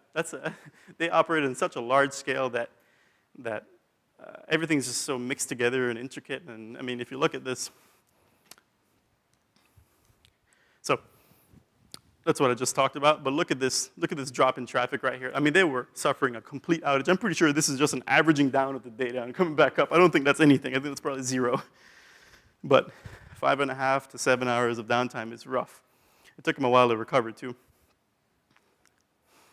So, to avoid that, I think you need to think about resiliency. I cannot think at that level because I don't know the exact way their network works. But in our environment, we started doing something called out-of-band network deployments. So what happens if catastrophic failures, like someone goes and unplugs all of our internet providers, how are we going to get into our data center?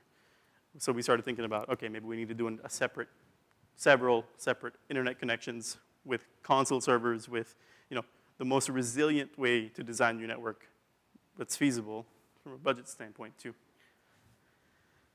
So Facebook took a tumble that day, and yeah, we learned from that one. All right, Q&A. Any complaints? Any technical questions? Yeah. Or any business questions? I can try to answer. One of the things I'll say as you're going through that, whether you're the size of Facebook, the size of 11, or much smaller, the resiliency and that optimizing piece, it's a matter of scale. Yep, that's right. Ask how, if a typical customer, how do they come to your organization? I know that you're on the architect side, but how do they come to you all, and are you just giving them server space and you all doing all this optimizing and resiliency work on the back end? Do they know about it? Where do they fit into that equation? Yeah, so we tell them that we're a VMware partner. So they come with the understanding that they can bring their VMware servers without having to convert them from a different platform. And we're not super transparent on how we have connectivity within, but we ask them what their requirements are. So the last few weeks, I've kind of transitioned to the same team, but we have newer additional responsibilities. And what we're doing is we're onboarding these very complex network customers in addition to our architectural roles. So we have conversations with them and ask them like, hey, you have these requirements. You need connectivity from east and west, and you need to have, jitter below this and latency below that because you're a voice customer or something like that. So we ask them all these questions from a technical standpoint. And we propose a solution. We give them a diagram. We show them, well, this is how much it would cost with this connection and these firewalls. And then it would cost this much for us to manage it every month. And we kind of do it case by case is my answer. Gotcha. Yeah. And we also tell them general architecture. Like we have routers, we can announce your BGP prefixes. If you want to bring your public IPs, we can announce those for you. If you want to host your equipment in our data center, we can provide X amount of space. But the big question is, we'll be flexible for you, so what do you want? Yeah. Yeah. Well, that makes sense. Yep. Questions?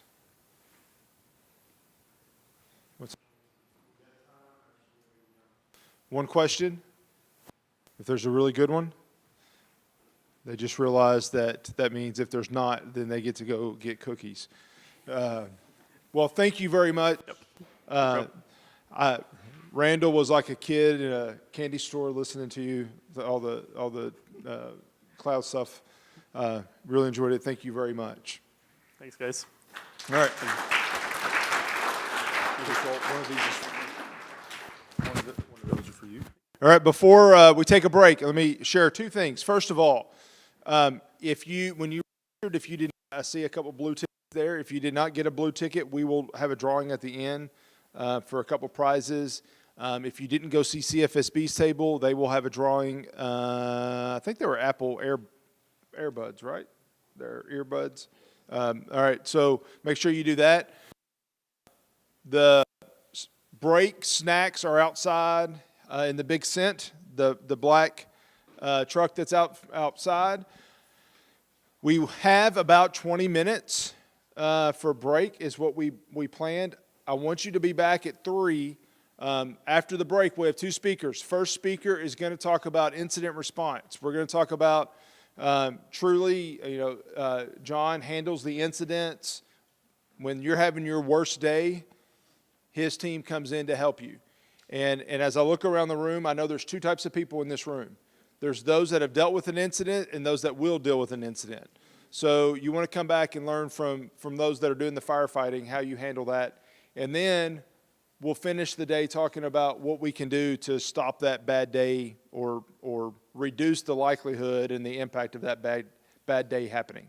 So come back after break and we'll walk through that. But with that, you can head outside for snacks, and we are on about a 20-minute break.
3.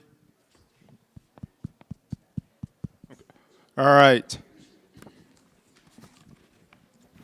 We'll let the stragglers come back in, and then we'll get started.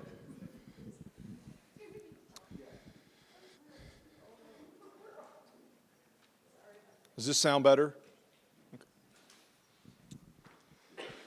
All right. Well, we have a couple more speakers this afternoon. Both of them, I'm excited for everyone to hear. The first speaker, I told him just before we got started, I was going to tell everybody how old he was. I'm really excited to have John to speak. If I go back in time to 97 or 98, somewhere in that range, 1997, 1998. Actually, as the kids have been telling me lately, back in the 1900s, I went into a local IT company who I knew the owner from church, and I said, hey, I'm in college, I want an internship. And the owner said, sure. I don't know if he thought about it. I don't know if he was feeling generous that day, but he said, sure. And a few weeks later, he stuck me with this guy and said, hey, will you take care of him and let him help you? And so John was my boss when I did an internship in college back in the 1900s. We installed networks, managed servers in a lot of businesses around the area. That company is not here anymore. And recently, John and I were able to connect back. His career took him out to Arizona, and he's been back and now back in town. And we connected. And when we were talking about IT Matters, I thought, man, I want to hear from John. When we were at lunch, he was telling stories about what he's doing. He's the Chief Security Officer and Director of Cyber Operations for PacketWatch, and a large part of what he does is come in, as I mentioned before break, when you're having that really bad day and help you restore order from the chaos of a cyber incident. And I thought, John, come in, share stories, talk about from your perspective what you're seeing when you're going in and fighting those fires. And so with that, John, I'll turn it over. Thank you very much for your willingness to do this.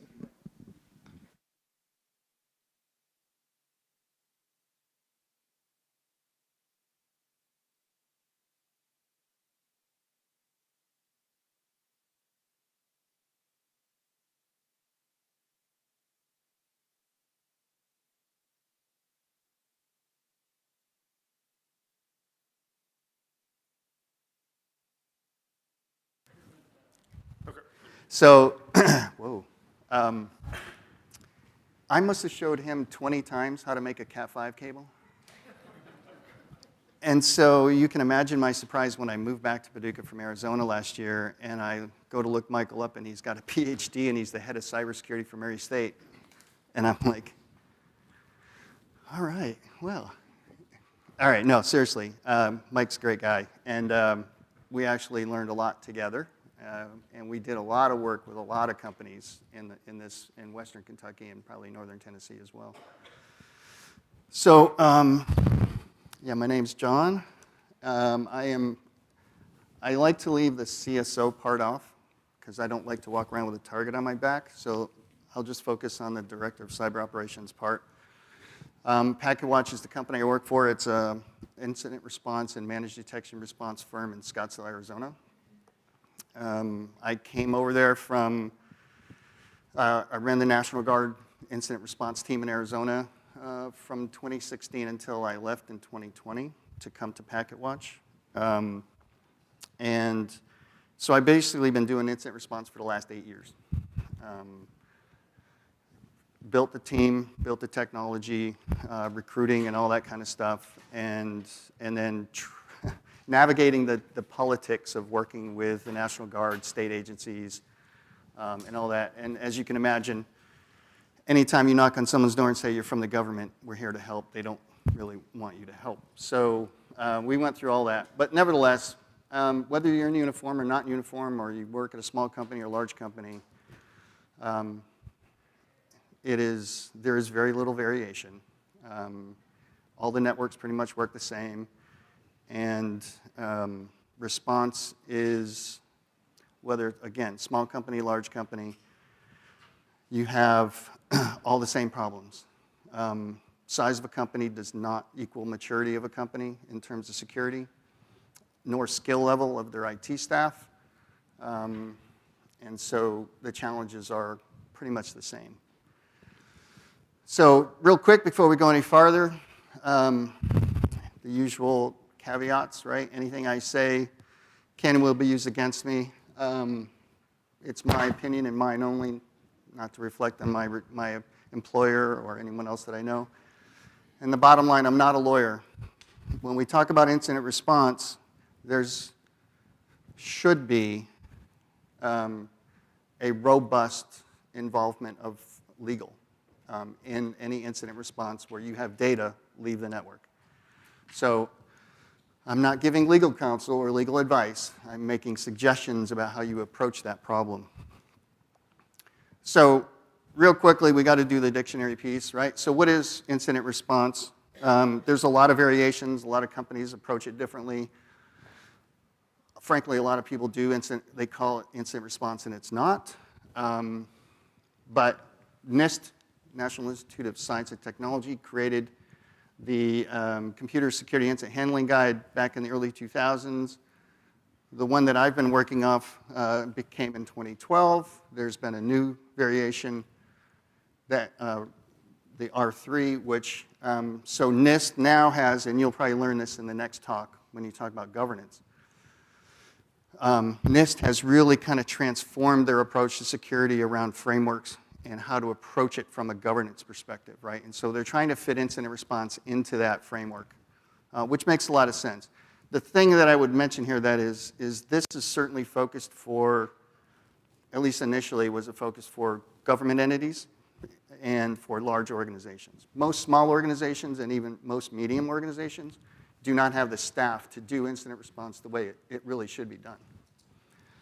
And then, of course, there's the SANS incident response cycle. That's also another variation. If you're familiar with that course at all, you've heard of that.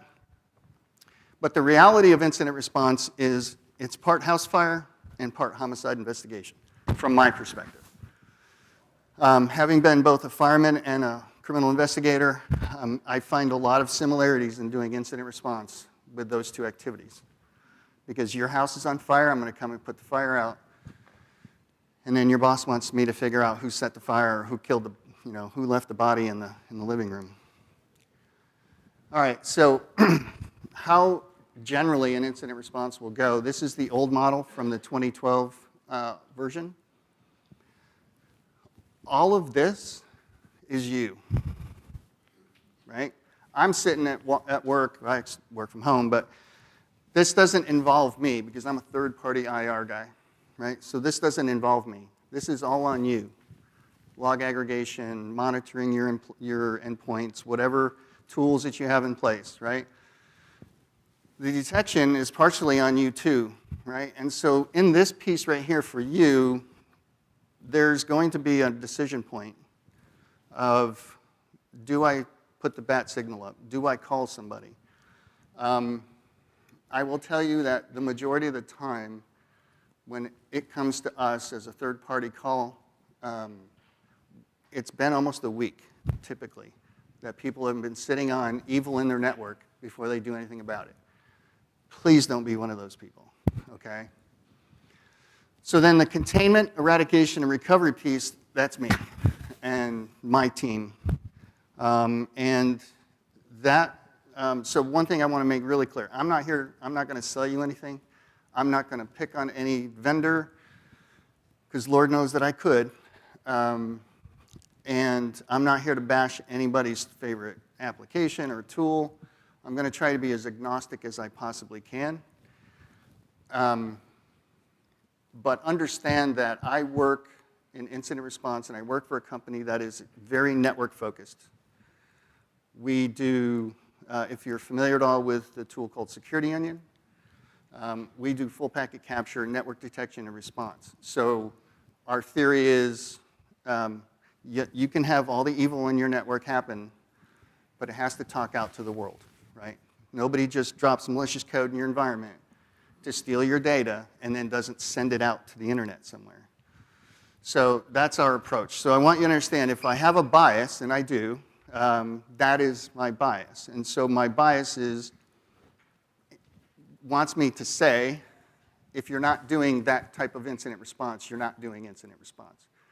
Because this piece right here, this containment means that I have stopped the bleeding and I have assured you that there's no more evil in your network and there's no more loss of data. If you're not watching the network, I don't know how you can say that. So I just want to be very transparent that I have that bias, and it's important to understand my approach there, and because it informs everything I think about when it comes to incident response. This is the new model from the revision 3 of the NIST product, right? And so again, most of this is you, right? And when something here doesn't go right, then you call me and we do this. Another thing about third-party recovery or third-party incident response is, I'm sitting in a house in Paducah. You could be anywhere in the world. I'm not coming to your house to do the recovery. So when I started with the National Guard team, one of the big questions to me, and one of the ideas that some of our senior officers had, is they envisioned this National Guard team jumping in a van and driving across Phoenix or somewhere in the state of Arizona and swooping in and re-imaging everybody's computer and getting everybody back running. Well, the problem is now the National Guard has the liability of whether that is secure or not, and your data and all of the things. And they thought about it and said, yeah, we don't need that liability. So when I started with the company, and again, most of our stuff is not in Phoenix. Surprisingly, almost maybe 5% of our clients are actually in Phoenix. This comes back to this, right? If you know that you may have a problem, that's part of planning, then plan to have an organization, you probably already do, a vendor who's going to come and help you get computers back running again. Also part of preparation, and we'll talk about this later, is backups. The number one thing that will save you, whether you have to call me or not, that keeps your business going, lights on, food on your table, right, is backups. Please go do backups and check them. So that's kind of that in a nutshell. So here's my typical Friday afternoon, and it's practically a meme because, or it is a meme actually, because we often get called on Friday. Someone in accounting clicks on something, or the DHS CISA calls or emails the IT director at the company and says, hey, your data's on the dark web. And so they go through the machinations of, oh my God, what do we do? The IT director goes, I don't find anything in the logs, it can't be true. And so then finally, the threat actor reaches out and calls someone and says, hey, I need 5 Bitcoin for your data, right? And they go, oh my God, who do we call? So again, understand, I come from a third-party perspective. I don't work for a company. I don't do, well, actually, I do response for my company if we need it. But generally, I'm someone you call. So we work through maybe other vendors who we have relationships with, and they are the ones who provide that preparation side of things, right, getting servers running and so forth. So they'll call them. Like, think of it like I used to work for Computerland, actually. So Computerland would be an example, or System Solutions, where someone calls System Solutions and says, hey, we've got ransomware or whatever going on, and they say, okay, we know John, we'll call him. He does the IRs. So we get a phone call at 4:30, we have an IR. So I know now I don't have a weekend, because that's how it works. So by 5 o'clock, we're on a Zoom call with the client.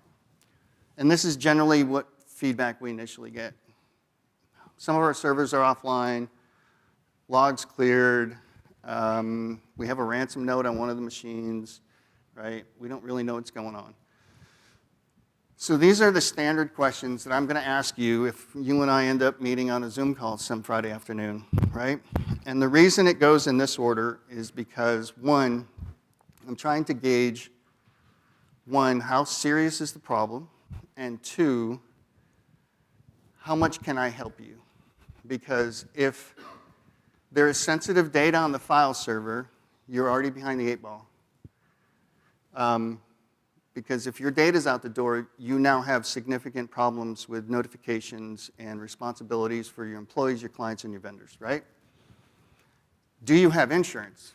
And believe me, I could do an entire 3-hour thing on insurance, cyber insurance, and I won't. And again, I'm not going to be negative, but I will tell you that a significant amount of times on a Friday afternoon at 4:30 or 5 o'clock when I'm talking to people, and they'll say, yeah, we called him, we haven't got a call back. Which is why I have number 6, right? Because the next question, though, is do you have a cyber knowledgeable attorney? Again, I'm not an attorney, but there is a marked difference between your in-house counsel who helps you with business stuff and the attorney who knows privacy laws across all 54 states and territories and the nuances of timing and messaging and all of those things. If you don't get that right, you're going to incur significant financial impact. Significant, okay? If you have one employee on your staff who lives in California, you now fall under the California cybersecurity laws, right? As soon as you verify, and the difference there is in Kentucky it may be, did the data leave the house? In California, it's, could the threat actor see the data? They don't even have to take it out. So if you can prove access, and if I have an admin login to a file server at 2 o'clock in the morning and I ask the IT manager for the company, hey, was that you? And he says, no, that's access, right? It wasn't the staff, so somebody did it. You've now got a violation, right? And this is my next question, because this helps me also understand how much stress the victim has on them. Because if you have backups, there's a few things that forks into. One is, if you have backups, it's going to help you plan the recovery better. And then we're going to have conversations, especially if you get insurance and attorneys involved, whether you're going to pay the ransom or not. Now, again, bias. I don't believe in paying criminals anything, but that's not my decision. We do not, as a company, involve ourselves in those things, but if the attorney and the insurance decide they want to go that route with the client, you go do your thing, right? However, what my advice to any business is, if you have backups, even if you have 30-day-old backups, right? You lose a month's worth of work, and you have to recreate it from other data sources. Don't pay. Because the truth of it is, your data's gone. It's gone. So I don't know what you're paying for. You may get the encryption key, but you're not getting your data back. Conti, who had the falling out, they're one of the largest ransomware groups that have come along. When they all self-imploded earlier this year and all of their internal chats and all that got dumped on the internet, it came to be proven that they keep the data. Sure, you pay them the money, here's the decryptor, they still have the data. What do they do with that data? Well, there's a lot of cool stuff in there that they can farm out to somebody else for identity theft and getting credentials, right, to be able to do credential stuffing or whatever. There's a lot of value in that data, so you're paying for a key to recreate data that you already own. So don't do it. There have been very minimal times, and I will say probably less than 3% of the incidents I've worked, where a company was completely shut down, had no backups, every computer in the organization was encrypted, could not log into anything, the NAS had been taken offline, and just everything was destroyed. Again, not involving myself in that, but I understood why they chose to pay. Right? And again, it's not my choice, and who cares what I think, But my advice would be if you have backups, this saves your day. Because that money, and we'll get into this, is about putting it somewhere else to do better, right? And then this one too, is your business down? One of the downsides of IRs is there's a lot of stress, a lot of anxiety, a lot of pressure. And I know when I'm sitting on a Zoom call across from those people, I'm looking at people who are thinking, do I have a job tomorrow? Do I come back to work on Monday?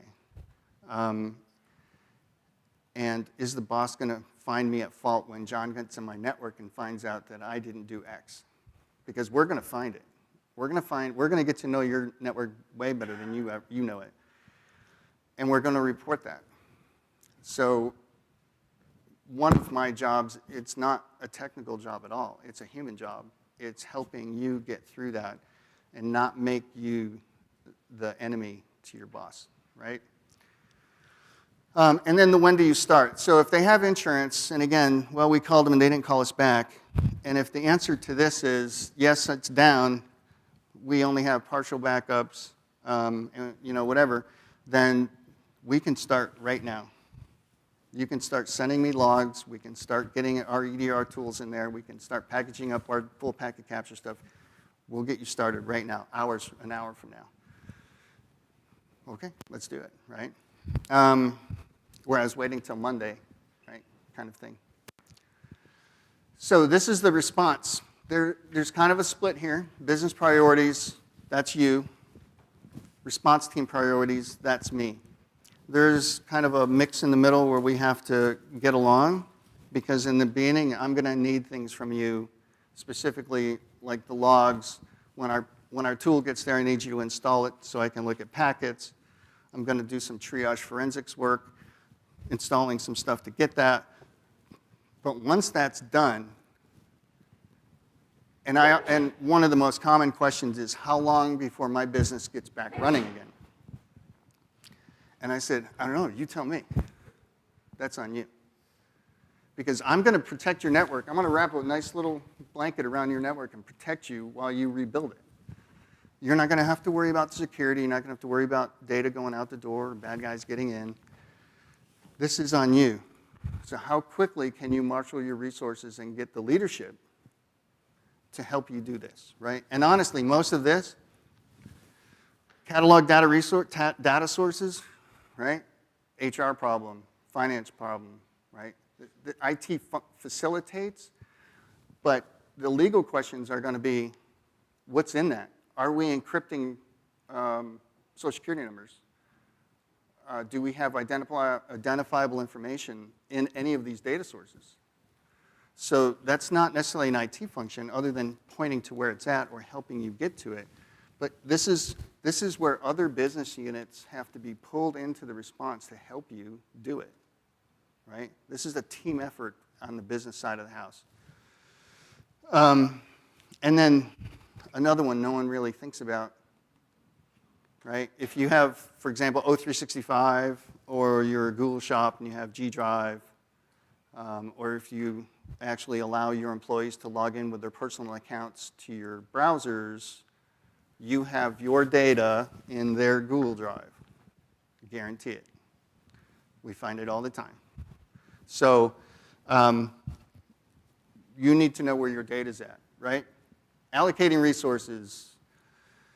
This one I was going to blow up, make it like 85 font and bolded and underlined and all that, but that should be obvious, right? But it isn't, and we'll get to that. But you were insecure. Let's build it back right. And one of the things I always say is never waste a good incident, because now is the time, and again, the conversations are often, well, you should have done MFA. Well, we've had that in the works for 6 months, but we're going to do it today, right? Well, you should have done it yesterday, right? And it happens every time. Don't put off those things, right? Begin your legal discussions. Again, understanding your exposure. These two things kind of come together, right? Business units, HR, finance have to talk. And this is why having a really good attorney around privacy and cyber law is important, Messaging. The word's going to get out. Sally's going to come into her office in accounting and sit down, and she's going to have a ransom note, or she's not going to be able to log in and get to the file server or authenticate to the domain controller. And she's going to go, what's going on? She's going to call you, the IT guy. Hey, Bob, I can't get on my computer. What's going on? The B word, do not use breach. Right? It's not a breach until you prove it's one. It's an incident. This has legal connotations. The problem with using it too early is you as a business owner, if you're a business owner, you have to manage your messaging, right? You have to control the narrative around this incident to minimize your loss, your reputational damage, and all those other things. This is all on you to manage. I will tell you I am extremely frustrated every time I get on a Zoom call and it's just the IT guy. So typically I'm talking to just IT guys, so for you business people in here, why, when your house is burning down and the fire department's on its way and someone tells you, hey, your house is burning down, you're like, oh, my wife's home, she can handle it. It's your house. Why aren't you on the call? It happens all the time. Like, I don't understand it. It's your business that you have put time, effort, sweat, muscle, all that into, and you're too busy to get on a call to talk about whether your business survives or not? I don't understand it. That is one of the things that I don't understand. So anyway, that's one of my frustrations.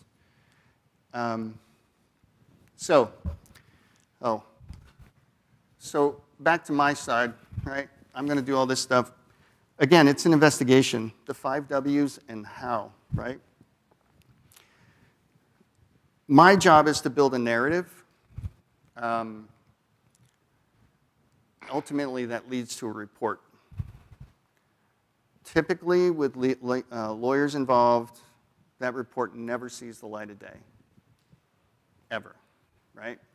Because it means you're held accountable for stuff. And so it may go to the lawyers, and it keeps it under privilege. And that's one of the other advantages of getting legal involved first is, let's say you call me, we get on a meeting, you start sending me logs, I start doing analysis. The next morning we get on the second call and the attorneys are not there, and I tell you, you had X threat actor in your environment. I have data exfiltration to Russia, and the attorney's not on that call. That's not under privilege, right? So that cannot be protected. When you get sued or it goes to litigation, that data is out in the open, right? If the attorney is on the, and again, this is a business thing. It's not an IT thing, but it's, if you have the attorney on the call and it's under privilege, you are now managing and controlling this, basically the health and longevity of your business. So it's important you're there, and it's important you engage counsel early, and a good one. So what, who, when, where, why, and how. So the what.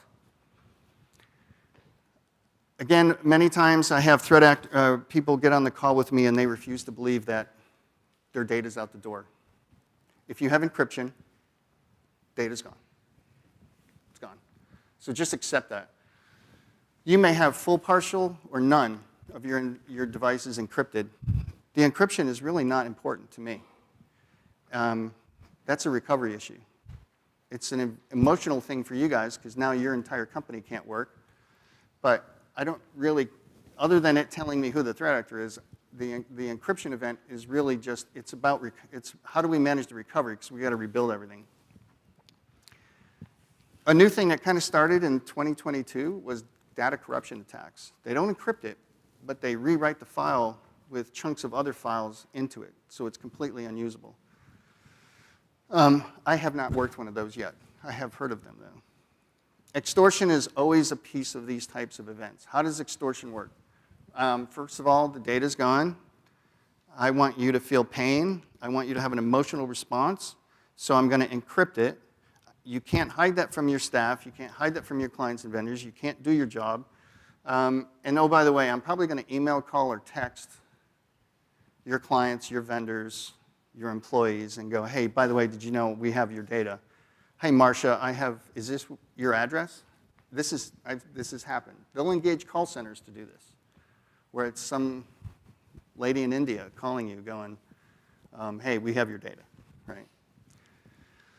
The double extortion is just the combination of this piece and the encryption or corruption of files. That's the double extortion, right? And I realize I'm burning time here, sorry. Ransomware, right? You get a note, this is who we are. This works most of the time. We recently worked an espionage case month and a half ago, where it came to us as a ransomware event. We got in there and we found Chinese malware that is only attributed to one of 5 Chinese threat groups. So when we looked at who the victim was, we reached out. Another thing we do is reach out to like FBI. And sure enough, it had some attribution. It's one of the few that we've actually been able, attribution is one of the hardest things you'll ever do in this job. It's one of the few that we actually were able to attribute because the piece of software used is so central to these particular groups and not used anywhere outside of them. So ransomware as a service, right? So think about it as a franchise, right? You want to start, you want to, I don't know, open up your own Dunkin' Donuts, right? Franchise. Ransomware as a service, same thing. Ransomware group, the encryptor team creates the encryption stuff. They're the developers. They set up the pay site, and they monitor it, and they manage the communications with the victim. The affiliate or the franchisee just goes out, finds the network to hack, breaks in, gets the money or gets the data out, and then they start communicating with you. And when you get paid, I think it's somewhere between 50 and 30% goes to the encryptor guys, and the rest goes to the other team. I forget how it splits, but there is some kind of splitting there, right? The difficulty with affiliates is, like if you see Conti or Revel or any of the other well-known threat groups, they will have certain things that they do in a network, and it's like a fingerprint. It is no different than a fingerprint. I worked enough, Conti, for example, to go, oh, there's that, and I'm going to expect to see this in the logs, and sure enough, there it is. And when you have affiliates, they don't behave the same way because they're different human beings, and every threat actor has his favorite software, his favorite application, his own scripts, right? They all behave and act differently. If it's data exfiltration only, and in the past year and a half, we've seen a lot more of this, where it's just data exfiltration. The difficulty with this is it doesn't get your hair on fire as much. It's harder for me to convince you to rebuild your network because you've had threat actors in it. And you don't feel the pain as much, right? So for businesses, this is kind of an annoyance. And it takes getting the attorney on the call to go, no, look, you have a significant problem here because they will also do extortion with this. This isn't extortion free. In this case, the threat actor gets more money because they're not splitting it with the encryptor team. Attribution, as I said, is even more difficult here, actually. And then there's always the question of espionage. And every time I'm on a call with someone and I say, what vertical are you in? What kind of data do you have? What do you do? What work product do you have that you share with other people? And they're like, oh, no, we just do this. You know, we just do real estate or something, right? And one of the things I have to be very careful about is I can't talk about any of the clients that I work with. So I'm very careful about specifics because it's either underprivileged or non-disclosure agreements. So we work with some clients that have would have strategic impact. Not necessarily government, but still have some strategic impact with different things that they do, right? Let's say they build a widget, and that widget is sold to defense contractors. And they're the only ones that sell that widget to the defense contractors. They just see it as, we're a widget business. We just make widgets. Okay. You're the only one, sole source, that makes that widget for that thing that, the privates, go around and blow up stuff in, right? So what does your data say about you? And oftentimes you don't perceive your data as being that important or critical in the scheme of things. And you certainly don't look at it the way the adversary does. If it's financially motivated, it doesn't matter what you do, but if it's espionage, you have to look outside of what you think you produce. And that can be difficult at times. So when? So this kind of gets different things, right? You can get hacked anytime, day or night. Our holidays tend to be a favorite of the Russians because they know we're out doing stuff. But what is interesting is over the course of, and I only went back to 2018, but we used to get into networks and bad guys would be in there for months, month and a half. That started to get lower and lower and lower. And now we're at a point where if we see a threat actor in an environment for more than a week, it's very strange. What's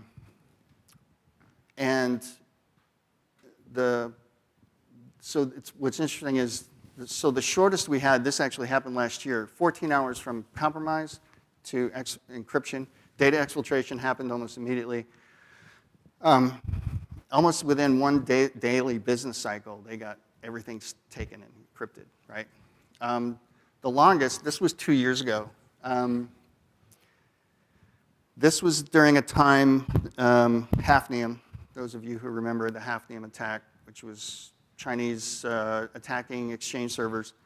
The Chinese only actually hacked certain governmental organizations. The other 64,300 computers that were running Exchange that the Chinese didn't get on were still compromised, and it took a while for the rest of the threat actor world to come around to put their code on there. That was the stuff we did, right? And so we would get on these things, and again, up to 6 months later, people had not patched their Exchange servers, and we're still doing Hafnium responses.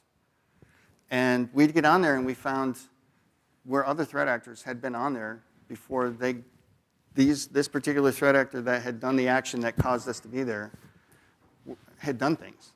Monero coin mining people were extremely aggressive, very common, right? And hard to find and hard to see. But anyway, so we found artifacts from them. So what are the influencing factors around time? And why is it getting less? Well, number one, they're making a lot of money. And so they don't have to do all the hard work anymore. They can pay what's called an initial access broker to get access. They pay for the access. They learn too, right?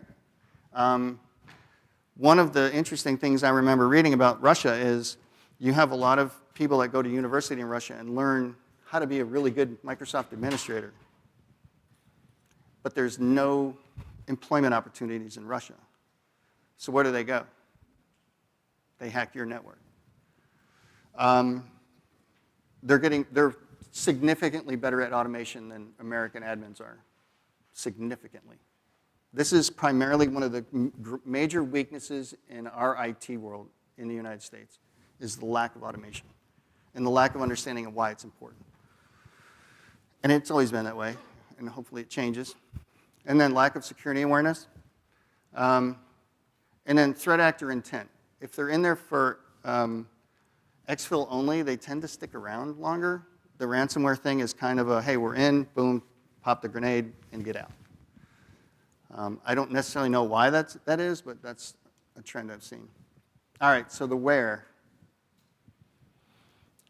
They are always going to go for Active Directory domain controllers to get credentials in your environment. Always. Always. They always are going to get credentials. What is significant about that? When we're on a Zoom call and I tell you, hey, you're not going to rebuild your domain controllers? You're not going to, you're just going to restore what you have? Okay, then we need to do what's called a TGT reset. Reset all of your passwords. Reset your Kerberos environment. And they're like, why do we need to do that? Because that's kind of a painful process, and it can break things. And I say, well, because the bad guys own you. They have all of your credentials. They can go into your O365, they can log into you in RDP, they can do whatever they want. So we have to fix that. Where else do we look? So from an investigative standpoint, building that narrative that I have to do, I have to answer the question, or help, I should say, answer the question, did they take your data? So where are your crown jewels? Where is the data that's going to cost you reputational damage, cost you financial damage, having to pay for credit reporting for all of your employees for the next 2 years, right? Where is that located? File servers, database servers, et cetera. This is a favorite of mine because so a lot of IT media puts things out that says 60% of all compromises result from spamming or phishing emails. I've worked one case that was a spamming or phishing email that led to ransomware or data exfiltration, one out of over 100. I've worked more end-of-life VPNs and firewalls or Microsoft Exchange Server on-premise compromises than anything else, right? Unpatched web servers. This is a favorite of mine too. I'm not going to embarrass anybody, but if you allow storage of credentials in your browsers in your business, you're just go home and leave your front door open. In fact, put a sign in your yard that says, hey, come take my furniture, because that's essentially what you're allowing, right? Do not allow this. I know Chrome wants you to, and I know Firefox wants you to, and I know they all want you to. And like, look at the cool thing we can do for you. Don't do this. Every threat actor on the planet will look in your browsers for your passwords. And what are they getting? Banking information, credit card information, logins to your bank, logins to their bank, the user's bank, right? So if your finance manager gets hacked and she logs into CFSB to do her banking, she now has your login to CFSB. So that bad guy can now log into CFSB and take all the money out of your account. Don't allow this. Admins, please. Come on, guys. Passwords.txt. This is common. Common. We can do better. Developers, I love devs. Not really. No, I love devs. They're awesome people, but they don't understand security, and they're not expected to understand security, so you have to help them. But one thing this is a business decision, though, right? Devs are going to need data to develop your tools. Don't let them use your real data, because they don't do security on it. The why. And this is going to sound snarky, and I'll admit it, and I'll apologize up front. But they do it because they can. They have the capability. You haven't done your security, and you don't take it serious enough. You haven't patched anything. You've allowed end-of-life devices to exist at the edge of your network. Every threat actor on the planet, and we'll talk about 0 days down here, but once those are announced, there are people waiting to pounce, sitting at a desk, waiting with their VS Code application loaded, ready to go, start writing some Python, crack into your network. There's no, you cannot drop your guard anymore. You just can't. It's bad. And because you have the data, whether it's financially motivated or espionage, you're sitting on something they want and they can use. And they get to drive around in Ferraris in Moscow while you sit, in your office wondering whether you have a job tomorrow or not. 0 days. I am no fan of IT media, and I know I'm saying that on a thing that's going to end up on YouTube. Have you ever heard the term self-licking ice cream cone? So it's a term that came from the head of NASA back in the 90s to explain the bureaucracy of NASA, right? It existed for its own existence. That's a self-licking ice cream cone. So thank you to him, and I apologize I don't remember his name. But IT media is in itself. In fact, I think the IT industry in general is a self-licking ice cream cone, right? Because they tell you a lot of things that either aren't true or FUD. Fear, uncertainty, and doubt. 0 days. I have this conversation and argument all the time. 0 days are things that you do not know are vulnerable. You cannot find them on your own, right? You can't hunt for them unless you have a development team and you build an application and they just try to do all this stuff they can to get in and find it. But if you own a network and there's nothing that's going to hunt for or find 0 days because you don't know what to look for. What is that attack going to look like? What are those packets going to carry in them? What is the payload going to be? Whatever it is, right? They exist. They do exist, right? We've had a few significant ones this year, for sure, right?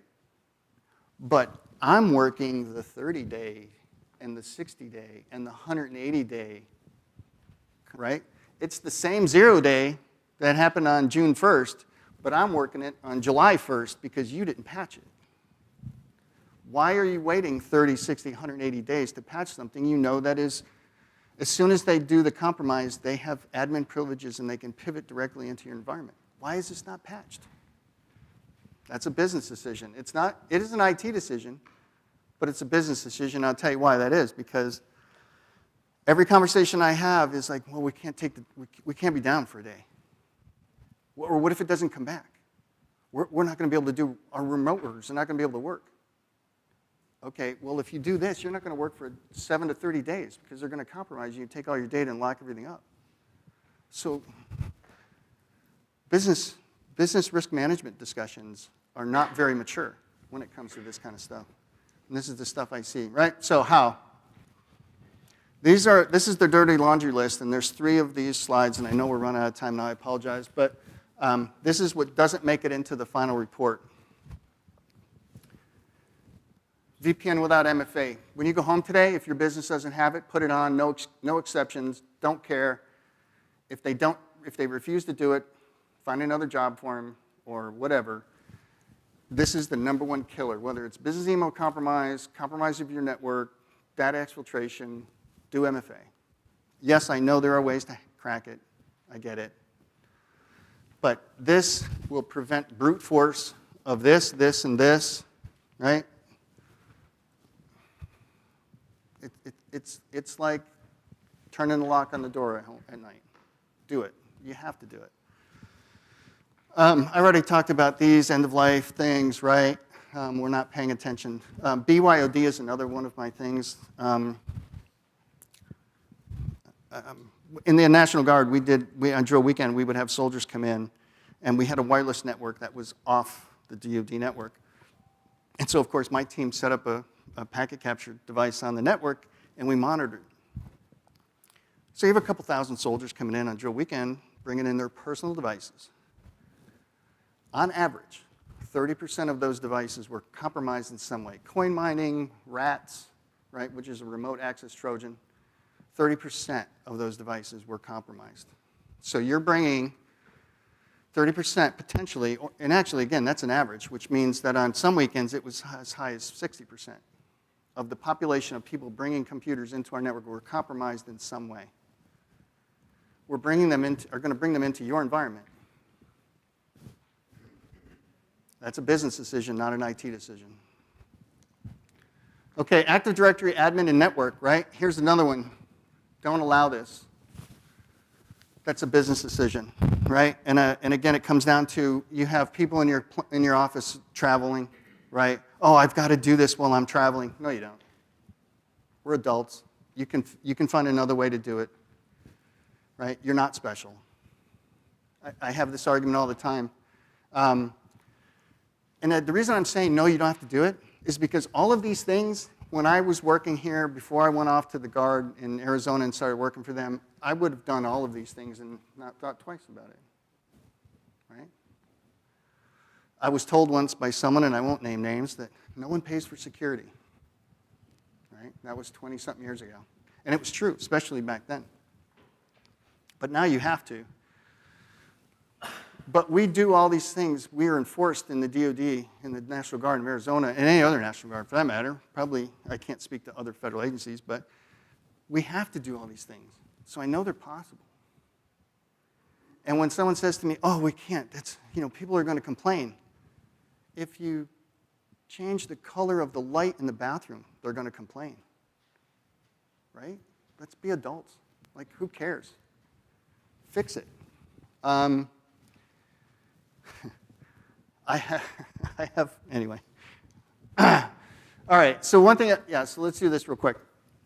Personal use of business assets. Why are you letting a person log into their Google account on your business asset? Do you realize when you do that, they sync all of their settings from their Google Chrome at home into your business, and vice versa. When they log in at home, if they've paid accounts, if they've stored payment information on their Chrome at work, or Firefox, or Edge, when they log in at home, they now have your banking information for your business on their home computer. Why would you do that? Social media usage and personal email usage. Spam emails come to home, personal accounts as well. Why do you allow that? Social media is one of the largest vectors. Web advertising, there was just a huge Google campaign that started last week for fake advertising, right? In fact, my family member back in January was doing some job hunting, clicked on an ad. 8 hours later, 17 grand taken out of their bank account, right? So it's real, so why would you allow it in your environment? Do you pay people to surf their personal, are you paying people to do their own social media at work? I don't think so. Is that going to damage, how is your productivity damaged if they're actually having to do their work at work? Mobile and remote users, VPN policy, right? Sitting in Starbucks, you don't use Wi-Fi that's not without VPN. So just to real quickly recap, infrastructure stuff, IT fixes, this is business decision, because this is CapEx kind of stuff. I need to spend money to do this, right? So the IT guys that I talk to are like, hey, I asked for it. They don't get it. Because business owners think, not a big deal. It is a big deal. And that's why I said don't waste a good incident, right? This, on you, IT guys and folks, right? Fix it. We suck at fundamentals. You probably have all kinds of certs. You probably have ethical this and ethical that. But can you do Microsoft stuff at the best practice level, repeatable? Can you build a domain that's secure? Can you do things at the command line? Can you run PowerShell scripts and understand what they do rather than just copy and paste, right? Fundamentals. Anybody golf here? No one golfs? Okay. I don't either, so I used to. But yeah, so let's just take, we all know who Tiger Woods is. If Tiger Woods had not mastered the fundamentals of golfing, would he have been the phenomenon that he is? No. If he just walked out there with a thing like I do and just whack, right? Fundamentals. Fixing this is an IT person's fundamental task. And the last one, also business. This is a business decision, not an IT. The IT enacts it. Business tells you you can do it. If your business is doing these things, you're asking for problems. So I said the title of this is Bringing Order from Chaos. I guarantee you, I'm going to help you get back. I shouldn't say guarantee. My goal is to get you back in business within 7 days from when I start working with you, right?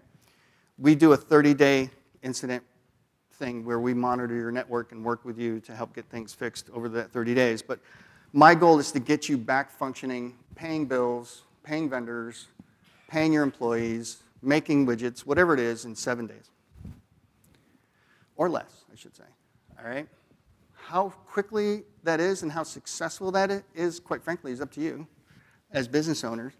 But you have a decision to make, right? You started here. We all know what this is. Somebody please tell me that you remember this. That's the straw house, right? You were in a straw house. And yes, I've actually told the client this on a call. You're in the straw house. Which one are you going to build after this incident? Why would you do this? why wouldn't you just go for the brick house, right? Skip the lesson and the wasted wood, right? Let's save some trees. Because if you don't fix these things, you're going to the wood house. So most of that's business. That is business decisions. It's not IT. The IT needs help. The IT needs support, and most importantly, leadership. Business leadership. Anyway, I'm done. I'm not going to get on my stump anymore. I apologize. So, question. Well, oh, It's not even executive buy-in. If you're a CEO, you should be leading. You set the tone. You set the standard. You live it. You walk it, right? So it's not that what are you buying into? It's your business, right? No, I know what you're saying, right? But it's not, I, as the IT guy, should buy into your vision, right? Your leadership, right? You set the tone. So that's why when you don't make it to the call, or when the executive doesn't make it to the call, I'm like, how serious do you take your business? okay, I got to stop you. I know, I apologize. He's You know, my the boss. problem- I can't interrupt him. The problem is I could do like a 8-hour presentation. That was the hardest part of this was, what do I fit in slides? So my Well- apologies for Well, holding you up. thank you very much. That was fantastic. Thank you. Turn that on. Hi, I'm Marcia Combs. I'm faculty here at Murray State, and I'd like to introduce the next speaker. I worked with Brad in the 1990s. He comes to us from Evansville, Indiana, Keller Schroeder, and you could not meet a nicer, more intelligent, smarter guy than Brad Mathis.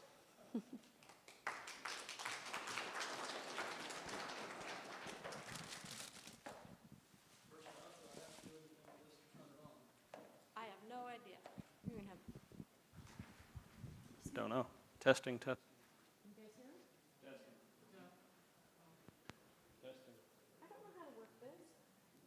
Tech support? It just talked about how to start you. Hey, I see a light. Can you hear me now? Yeah. Awesome. All right. Need the clicker, please. Thank you. So, last gentleman that was up here did some really good stuff. I'm looking at his how slides, and when I do vulnerability and penetration testing for a company, everything he said on the how side is things that I like to take advantage of, so keep that in mind.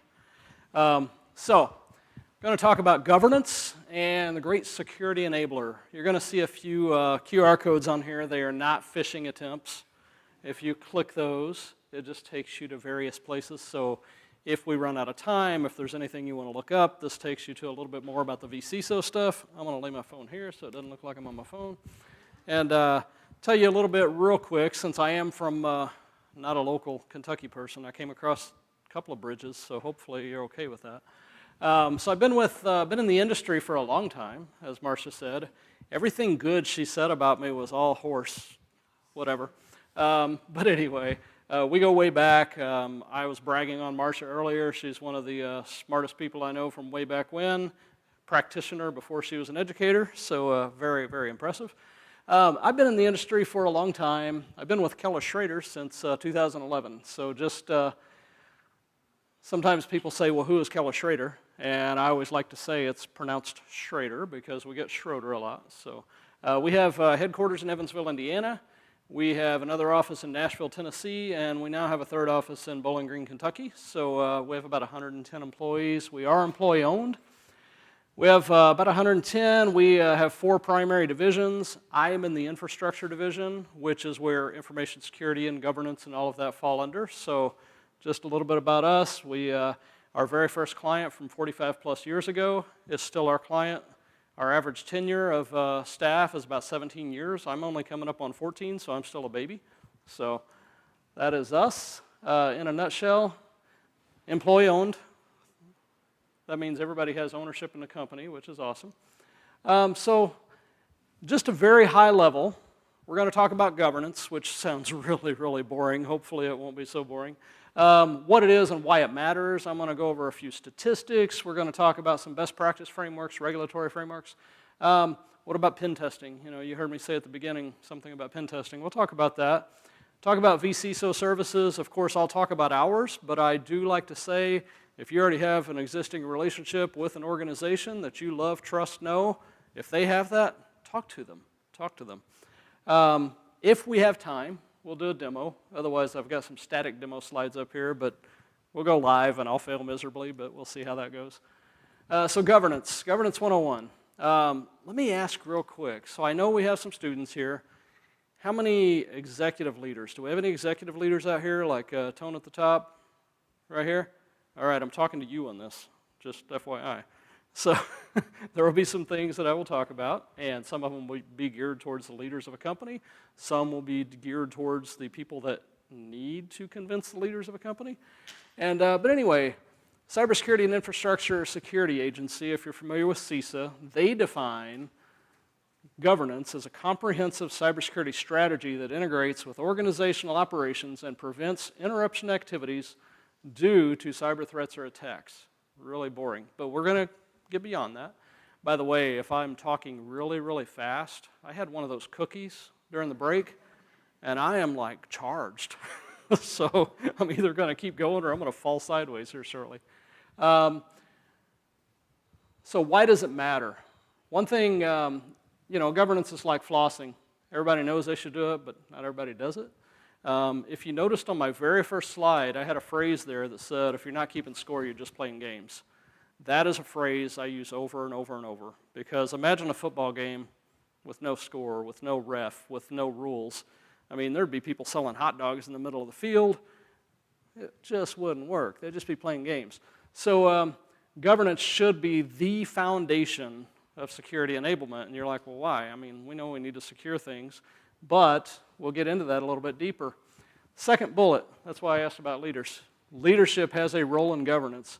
Leadership doesn't want to hear what you want. If you're an IT practitioner, they don't want to hear you walk in and say, hey, I need MFA. They're like, what the is MFA? You know, see, I didn't swear. That was good. Did a good job. So leadership wants to hear what the business needs. We're going to talk about metrics. Metrics justify investments. Metrics is the thing that they want to hear. So we'll talk about that a little bit more too. And by the way, I'm going to try to jump through these slides. That way there'll be time for questions, maybe a demo. Strong governance will impact your overall security posture. So real-world statistics, there's a couple that I want to talk about. So the first one is from a BBC publication. 60% of small businesses close within 6 months of a cyber attack. The third one is very, very important. 46% of all cyber breaches impact fewer than 1,000 employees. So some people say, hey, they're only after the big guys. No. If you're on the internet, you are our target. But number 2 is my favorite. Companies with strong governance practices are 2.5 times more likely to avoid major cybersecurity incidents. So if you have strong practices in place, if you have your governance, well, guess what? You're probably not going to be one of these 60% that close because you've got rules in place, you have process in place. And this last one was kind of scary too. Global cybercrime expected to grow about 15% per year, reaching over $10.5 trillion annually by the end of 2025. I recall, so I used to be the corporate network security manager for Old National Bank. I don't know, does Old National have anything in Henderson? I couldn't remember if they were in Paducah or not. But National Bank, based in Evansville, $8 billion bank at the time I was there. I totally lost what I was getting at. Anyway, I told you those cookies were going to do it. But we'll come back to that. So here we go, leadership's perspective. That was AI generated on the right, by the way. I just said, draw me a picture of an IT person talking to executive leadership and confusing the heck out of them because they're asking for things the leadership doesn't understand. And I have been on this side of the fence for a while. So I used to be, like say, corporate network security manager. I was interim CISO for a large hospital for a while. And that was me on the left. I didn't have the rules. I didn't have the process. I didn't have the way to talk to them in their language. And you don't want to be that guy. So If you're not keeping score, you're just playing games. So leadership, they want clear, non-technical jargon. They don't care what MFA is. They don't care what a token is. You know, and that doesn't matter. They want to know, what's my risk, what's our score, and how are we going to improve? True story, when I was working as an interim CISO for a healthcare organization, they asked me to come in and evaluate their security program. So before I started doing the interim stuff, I came in, I evaluated everything, I talked to all the employees, interviewed them, and basically, you know, I gave them marching orders and said, this is what you should be doing. And it was just a case of, I made an offhand comment at the time, years ago. I said, they said, where are we? I said, you know, if we were to look at your maturity level, on a scale of 10, I said, you're probably about a 4. And of course, that's all she took in. The CIO, that's all she took in. She's like, how do we get above the 4? I'm like, I don't know. Do what I tell you to do. Well, now we have ways to actually put real numbers with those things. So I've done interim CISO work for a while. I have been your virtual CISO. I've been a fractional CISO, but it's one of those that a lot of it was manual. And when you're working with spreadsheets, you're working with different things, it's like you're flying by the seat of your pants. Now there's better ways to do that. So importance of scoring and metrics, they are going to ask, okay, where do we rank? How do we rank with our peers? Very, very important. If there's a scale of different areas of importance, nobody's going to be a 10 out of 10 on everything. They want to know, well, where's the industry? Where are we? What's our risk? Business objectives, you know, what do we need to do to keep the business moving without risking exposure? Big question. So best practice frameworks. These are my two favorite. So you heard the term NIST earlier. A couple of the speakers referred to NIST. NIST has been around for a long, long, long time. NIST CSF, Cybersecurity Framework 2.0, is very, very popular now. It's one that pretty much everybody's saying, hey, you ought to at least align with this. CIS controls, I'm in a school, so I can talk Venn diagrams right now, right? Okay, so if you were to draw a big circle and put NIST CSF on one side, CIS version 8 on another side, and have kind of an overlap in the middle, there is an overlap. When you combine those two, it basically becomes the basis for almost all the best practice and compliance frameworks out there, and I'll get into that a little bit later. So when I talk to a company and they say, we don't have any compliance requirements, I'm like, I don't care. Do you have cyber insurance? Or you have cybersecurity insurance? Yeah. So I had a small utility, 2023, their cybersecurity insurance premium was $2,000. Not bad. 2024, it went up to $20,000. That's 10 times increase, okay? And it's like, why? They didn't do anything wrong, but the insurance companies aren't in the business of giving away money. You know, they have gotten a whole lot more diligent about making sure you're doing your due diligence, and it was a case to where they came in and evaluated the company. They said, oh, you don't have security awareness program, you don't have vulnerability management, you don't have patch management, you don't have all these things. So guess what? Your rate's going up until you do these things. So governance, if you can align with these guys, very, very important. You'll find out NIST CSF is more risk-based. It has a little bit more governance focus to it, especially 2.0. And then CIS version 8.1 also has governance with it, but think about it as the technical controls. It has a lot of technical controls. So we'll jump in there, go a little further. And this is just a I'm definitely not going to go into each one of these because it's an eye chart. I don't want to bore you. But NIST CSF is all about the, have you identified what's in your network? Are you protecting it? Are you detecting if there's issues? Are you able to respond to those? And can you recover if something happens? And then it's just a big life cycle. The big thing that happened with NIST 2.0 when they went from 1.1 to 2.0 is this yellow right here. Everything has governance tied to it. So there's all kinds of different areas here. We will talk about those just a little bit as we move forward. And CIS version 8, once again, more of a technical controls, and they are kind of in order. So they are in order, they're not kind of in order. But if you look at the first one, it's about inventory and control of your enterprise assets. The second one, of course, is your software assets. Do you know what you have? If you don't know what you have, then why does malware defenses matter if you don't know what you're protecting? So everything, as you look through there, is basically it builds on each other. You'll even see some small things here like IG1, IG2. These are implementation groups. So if you don't know where to start and you're going to align with CIS version 8, you're going to say, you know what, we are in bad shape. So let's start with implementation group 1, which if you look here on the inventory, that's only 2 of 5 of those controls. Get those knocked out. Focus on implementation group 1. You might be able to do this over time and actually harden your environment. So regulatory frameworks, God, those suck. Regulatory frameworks. So there was a speaker at the 2013 Security Matters Conference called Brad Mathis. That's how long ago. Anyway, I did a presentation then, which I had totally forgotten until I was asked to do this one, and it was compliance does not equal security. I still feel that way to this day. Compliance does not make you secure. Compliance is like a small subset of security. It will help enable security. Fast forward 11 years, holy moly. Fast forward 11 years, and now I'm talking governance. So I mean, the topics haven't changed a lot, but governance truly is the security enabler. It's that, you know, when he had the Grand Canyon up there earlier, I thought of that because I'm thinking, leadership, technical. There is a great divide. How do you get them talking? Governance is kind of that bridge that helps bring things together that you can talk to leadership, okay? These are just some of the frameworks out there. So HIPAA, of course, healthcare. You guys are familiar with that. PCI DSS, anybody that deals with processing credit cards, that's another one. CMMC, that's a big one.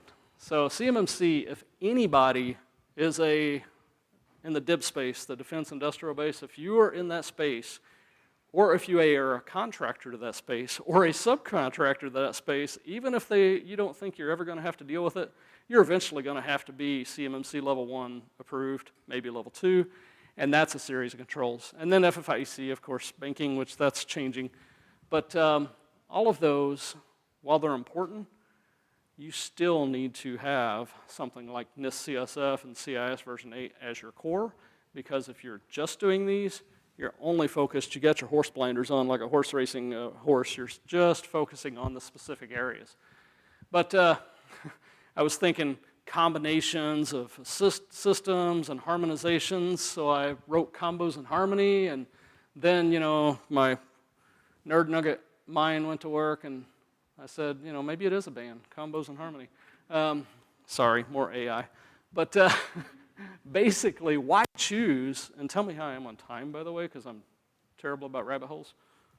Okay, so Combos in Harmony. Why choose CSF and CIS 8.1 if you already have compliance requirements? And that's why I say compliance requirements only focus on the specific regulatory requirement. I know some of you, you're in energy, you might have to deal with NERC-CIP, which NERC-CIP is just awful, but it's one of those you have to deal with.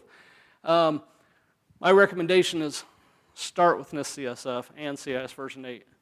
If you can start aligning with those, you're going to find that the remaining gaps for your compliance requirements are minimal. If you're doing the right thing, you're not going to have a hard time to do the other ones. So if you initially align with CSF and 8.1, it does provide strong coverage across a wide array of compliance frameworks. You're going to find that they're all somehow interrelated. And there's the band again. I put this together, so I did a little research. And because I keep telling people that, I'm like, man, if you focus on these two, you're going to be able to hit these other ones. But it's like, part of that was just my subjective mind going, I think, you know, I did a little research. If you are aligning with NIST CSF and the CIS controls, and let's say you're in the HIPAA world, guess what? You are already 70 to 80% compliant of everything that the HIPAA security rule covers, plus you have all of these other things in place. SOC 2, if you're in a SOC 2 environment, or GDPR, let's say you have international activity, you're dealing with EU citizens. If you notice, the lowest one up here is GDPR at 60 to 70%, but for the most part, you focus on those and these come along, you're there. It doesn't take much more. So why align with frameworks? So if you benchmark against industry frameworks, they are proven, measurable, actionable. That's what leadership wants to know about. They want to know, you know, where are we? How are we looking? What's our score? Identifying critical and significant gaps.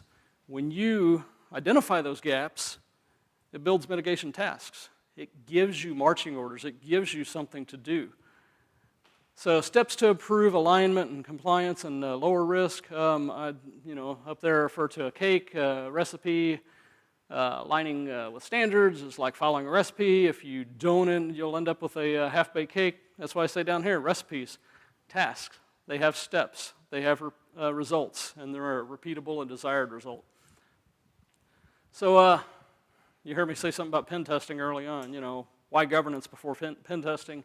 This QR code, by the way, will take you to this blog that I wrote back in August, and the title of it was Governance Before Pen Testing. And people look at me because they're like, they know that pen testing is one of my sweet spots, that I love doing vulnerability assessments. I love doing penetration testing because if I can break into a company and I can find some cool stuff, I'm like, yeah, but it's in the wrong order. If you don't have the basics in place, why pen test? Why spend all your money to hire us to come in and do a pen test if you haven't done the basics? Because guess what? We're going to be successful. We're going to find something. But if you're doing the right things first, a pen test result should be boring. It should have nothing. I mean, granted, they're always going to find something, but why do it? And even if you look at the CIS controls, you remember I said something about CIS controls are, they build on each other. So it starts at 1, there's 18 primary controls. Penetration testing is control number 18. It's like, okay, I get it. A good friend of mine in the industry, Ira Winkler, if you ever look him up, the guy is awesome. He's sarcastic. He, is like unrefined, so we get along great. He said something at one point, and it's think of governance as the bowl for the sundae. The sundae is all the ingredients, and pen testing, it's the cherry on top. It's like that's just kind of like your final check to do everything. So as much as I like penetration testing, do the boring stuff first, get everything knocked out because all of that will improve your environment. Build a strong foundation before you do any advanced testing. Would you install an alarm system before you construct a building? Probably not, unless you just want to keep people from breaking into your construction site. So one of the things I do, I mentioned earlier, is a vCISO. Sometimes small companies, of course, they can't afford a CISO. I mean, you look at some of these numbers here, and in the Midwest, the average salary of a CISO, according to Salary.com, is anywhere from $185 to $350. Most smaller companies, SMBs, they can't afford that. They're not going to be able to afford that, so that's why they can look at somebody like us, like a vCISO service, fractional CISO, whatever you want to call it, and hire us instead, and we're there just like a fractional CISO sounds. It's a fraction of the time, but we help them with the guidance and all of that. Nationally, I mean, these salaries are crazy. Talent.com, up to $1 million nationally. That's unreal, but those are real numbers. So they are fractional, available at a fraction of the cost. One of the things that sometimes will be off-putting is if I'm working with maybe a mid-sized company or a larger company that already has a CISO might say, hey, you trying to put me out of a job? I'm like, no. I look back on when I was corporate network security manager. I look back when I was interim CISO. If I would have had a fractional CISO to work with, somebody that had like an actual measurable system, I would have had such a better time because I would have had meaningful information to give leadership. So it kind of helps both ways, and like I say, even though we offer these things, if you already have a good relationship with a company that offers these services and you're not taking advantage of them, talk to them. Expertise and guidance, a vCISO isn't 100% dedicated to organization like a full-time CISO is, but if that vCISO service is using measurable, repeatable, ongoing services, they can provide similar value without being on the payroll. It's kind of a win-win. And then it can definitely enhance governance, so no more spreadsheets, limited headaches, trackable, measurable results. When you identify risks and gaps, it helps justify those expenditures to lower critical risks and close gaps. Because when I was on the technical side and I was trying to get some of these things approved, it's one of the hardest things to do because you go to leadership and say, hey, we have a single point of failure. We only have this one firewall here. We really need to go redundant. They're like, why? If you can't explain it, but if you can put scores around things, it makes a world of difference. How am I doing? went fast. So I may do the static demo as opposed to actually going into the demo. But so this is just our vCISO services. Down there on the bottom is what we offer. Like I say, if you already have a relationship, go with that relationship. But if you need something like that, this QR code will take you to that link. Basically, with our, what we call the premium service, we don't allow anybody at our company. So we, like I say, we have about 110 employees. There's probably 10 of us now that are CISSPs. Believe it or not, my CISSP has a 5-digit number. Now they're almost up to 7 digits. It's kind of funny. Shows why I have gray hair. But we only allow our CISSPs to be part of the vCISO service. They have to have actionable and experience in the past, plus having that level of expertise and certification makes a big deal. So here we go, demo time, more info, blah, blah, blah. If I ramble too long, so we're going to go static. So I'm just going to show you just some screenshots, if you will, of our platform, just to give you a feel of what these numbers mean. So with our platform, we go through a process with you. We go through an onboarding process. Part of that onboarding process is, let's find out, what kind of industry are you? Are you education? Are you a manufacturer? Are you retail? And there's, of course, AI algorithms on the back that help decide how this thing is put together. So we may say, okay, well, what frameworks do you align with? Do you have compliance frameworks? So we may be able to say, oh, okay, we're going to choose CIS 8.1, we're going to choose NIST CSF, maybe they are a CMMC level 2 site. We can choose all those because on the back end it's going to harmonize, going to bring it all together. And if you notice over here on the right, this is just an example of some of the questionnaires that get dynamically built. Based upon what you've chosen, there may be a attestation questionnaire around Active Directory, around cloud security. I don't have it on the screen, but some of them is even AI, generative AI, you know, because if people are using it, you need policies, you need processes around it. And then this is a fictitious company. I refer to it as kitchen sink because in our demo environment, I throw everything at it, so it's the kitchen sink. But this is just an example. So let's say we've onboarded you, we've gone through all these questionnaires. This is on a 10 scale, and this fictitious company here is 5.4. So that's something you can give to leadership. They're like, what does that mean? You know, and you can give them a little more detail. You can build a security report. You can say, okay, you know, leadership, if you recall, we have to deal with PCI DSS because we process credit cards. We're currently 44% in compliance with that.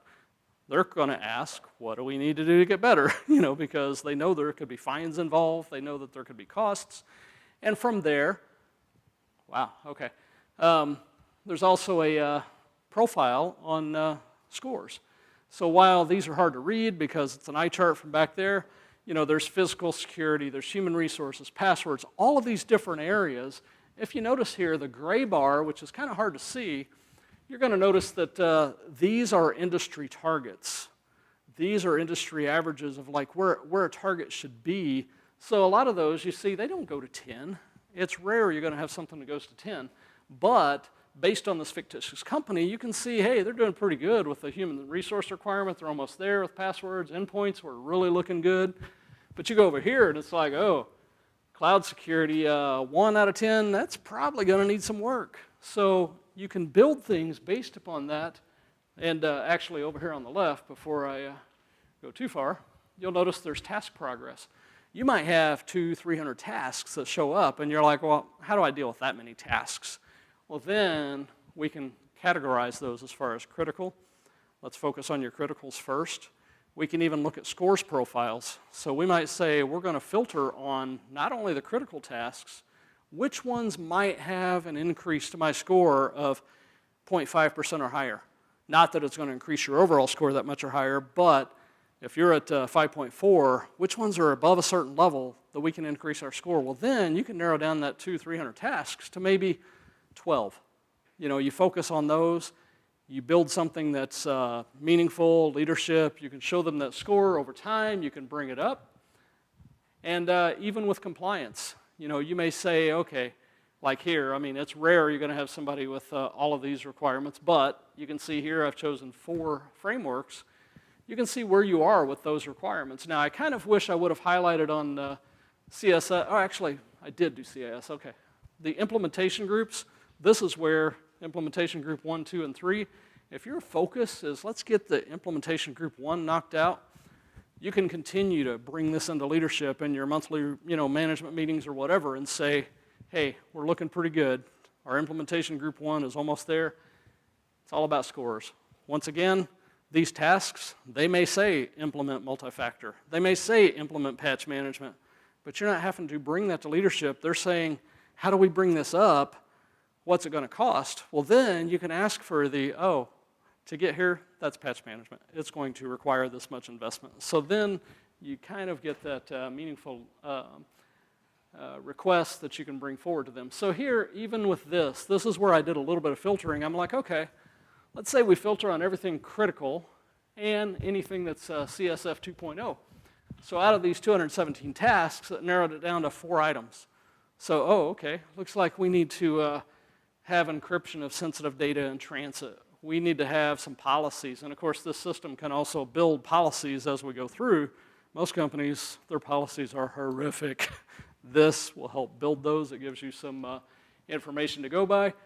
Even with policies, as we go through here, if you don't have an Active Directory policy, if you don't have cloud security, compliance, and auditing, not only can we help build those, we can see how compliant you are with your policy that on the back end aligns with those best practice frameworks and everything else. And this is just an example of once you get into a policy, like this is, which one is this? Access policy. You can look at all the tasks. If you notice down here, I know it's hard to see, but there's like little green checks. Those are things we've already complied with. Those let you know, hey, we can continue to go down this path. And I think I zipped through it. So this is me. I believe that will take you back to our vCISO area, but anybody has questions, I'll be hanging around a little bit afterwards since I'm the last one holding you between now and dinner and winning the prize, which I'm going to win anyway. But, okay, questions? Anybody? Hopefully I didn't zoom through it too fast. 10 would be good, yeah. Yeah, this is on a 10 scale. And 10 would be like almost impossible, but somebody could get there. So, but it's all about, that's why I asked who was in leadership here, because it really comes down to, even if you're the CISO of a company, you still don't own that risk. The risk is owned by leadership at the top. And it's really a CISO's responsibility to identify that risk and say, hey, here's where we are, this is our score. But at the end of the day, they own that risk. And they can tell you, yes, we're going to provide the funding you need, or we're going to accept that risk. The thing I always recommend to anybody in IT, anybody that's a CISO, whatever, is document, document, document, because you want to have proof that you asked for these things, that you turned down, and why. And that way, when there is a breach, at least you've got kind of your little back out there to say, hey, I asked. So, anybody else? Questions? Give me a hard one. Hard question. I'm kidding. All right. All right. Thank you very much.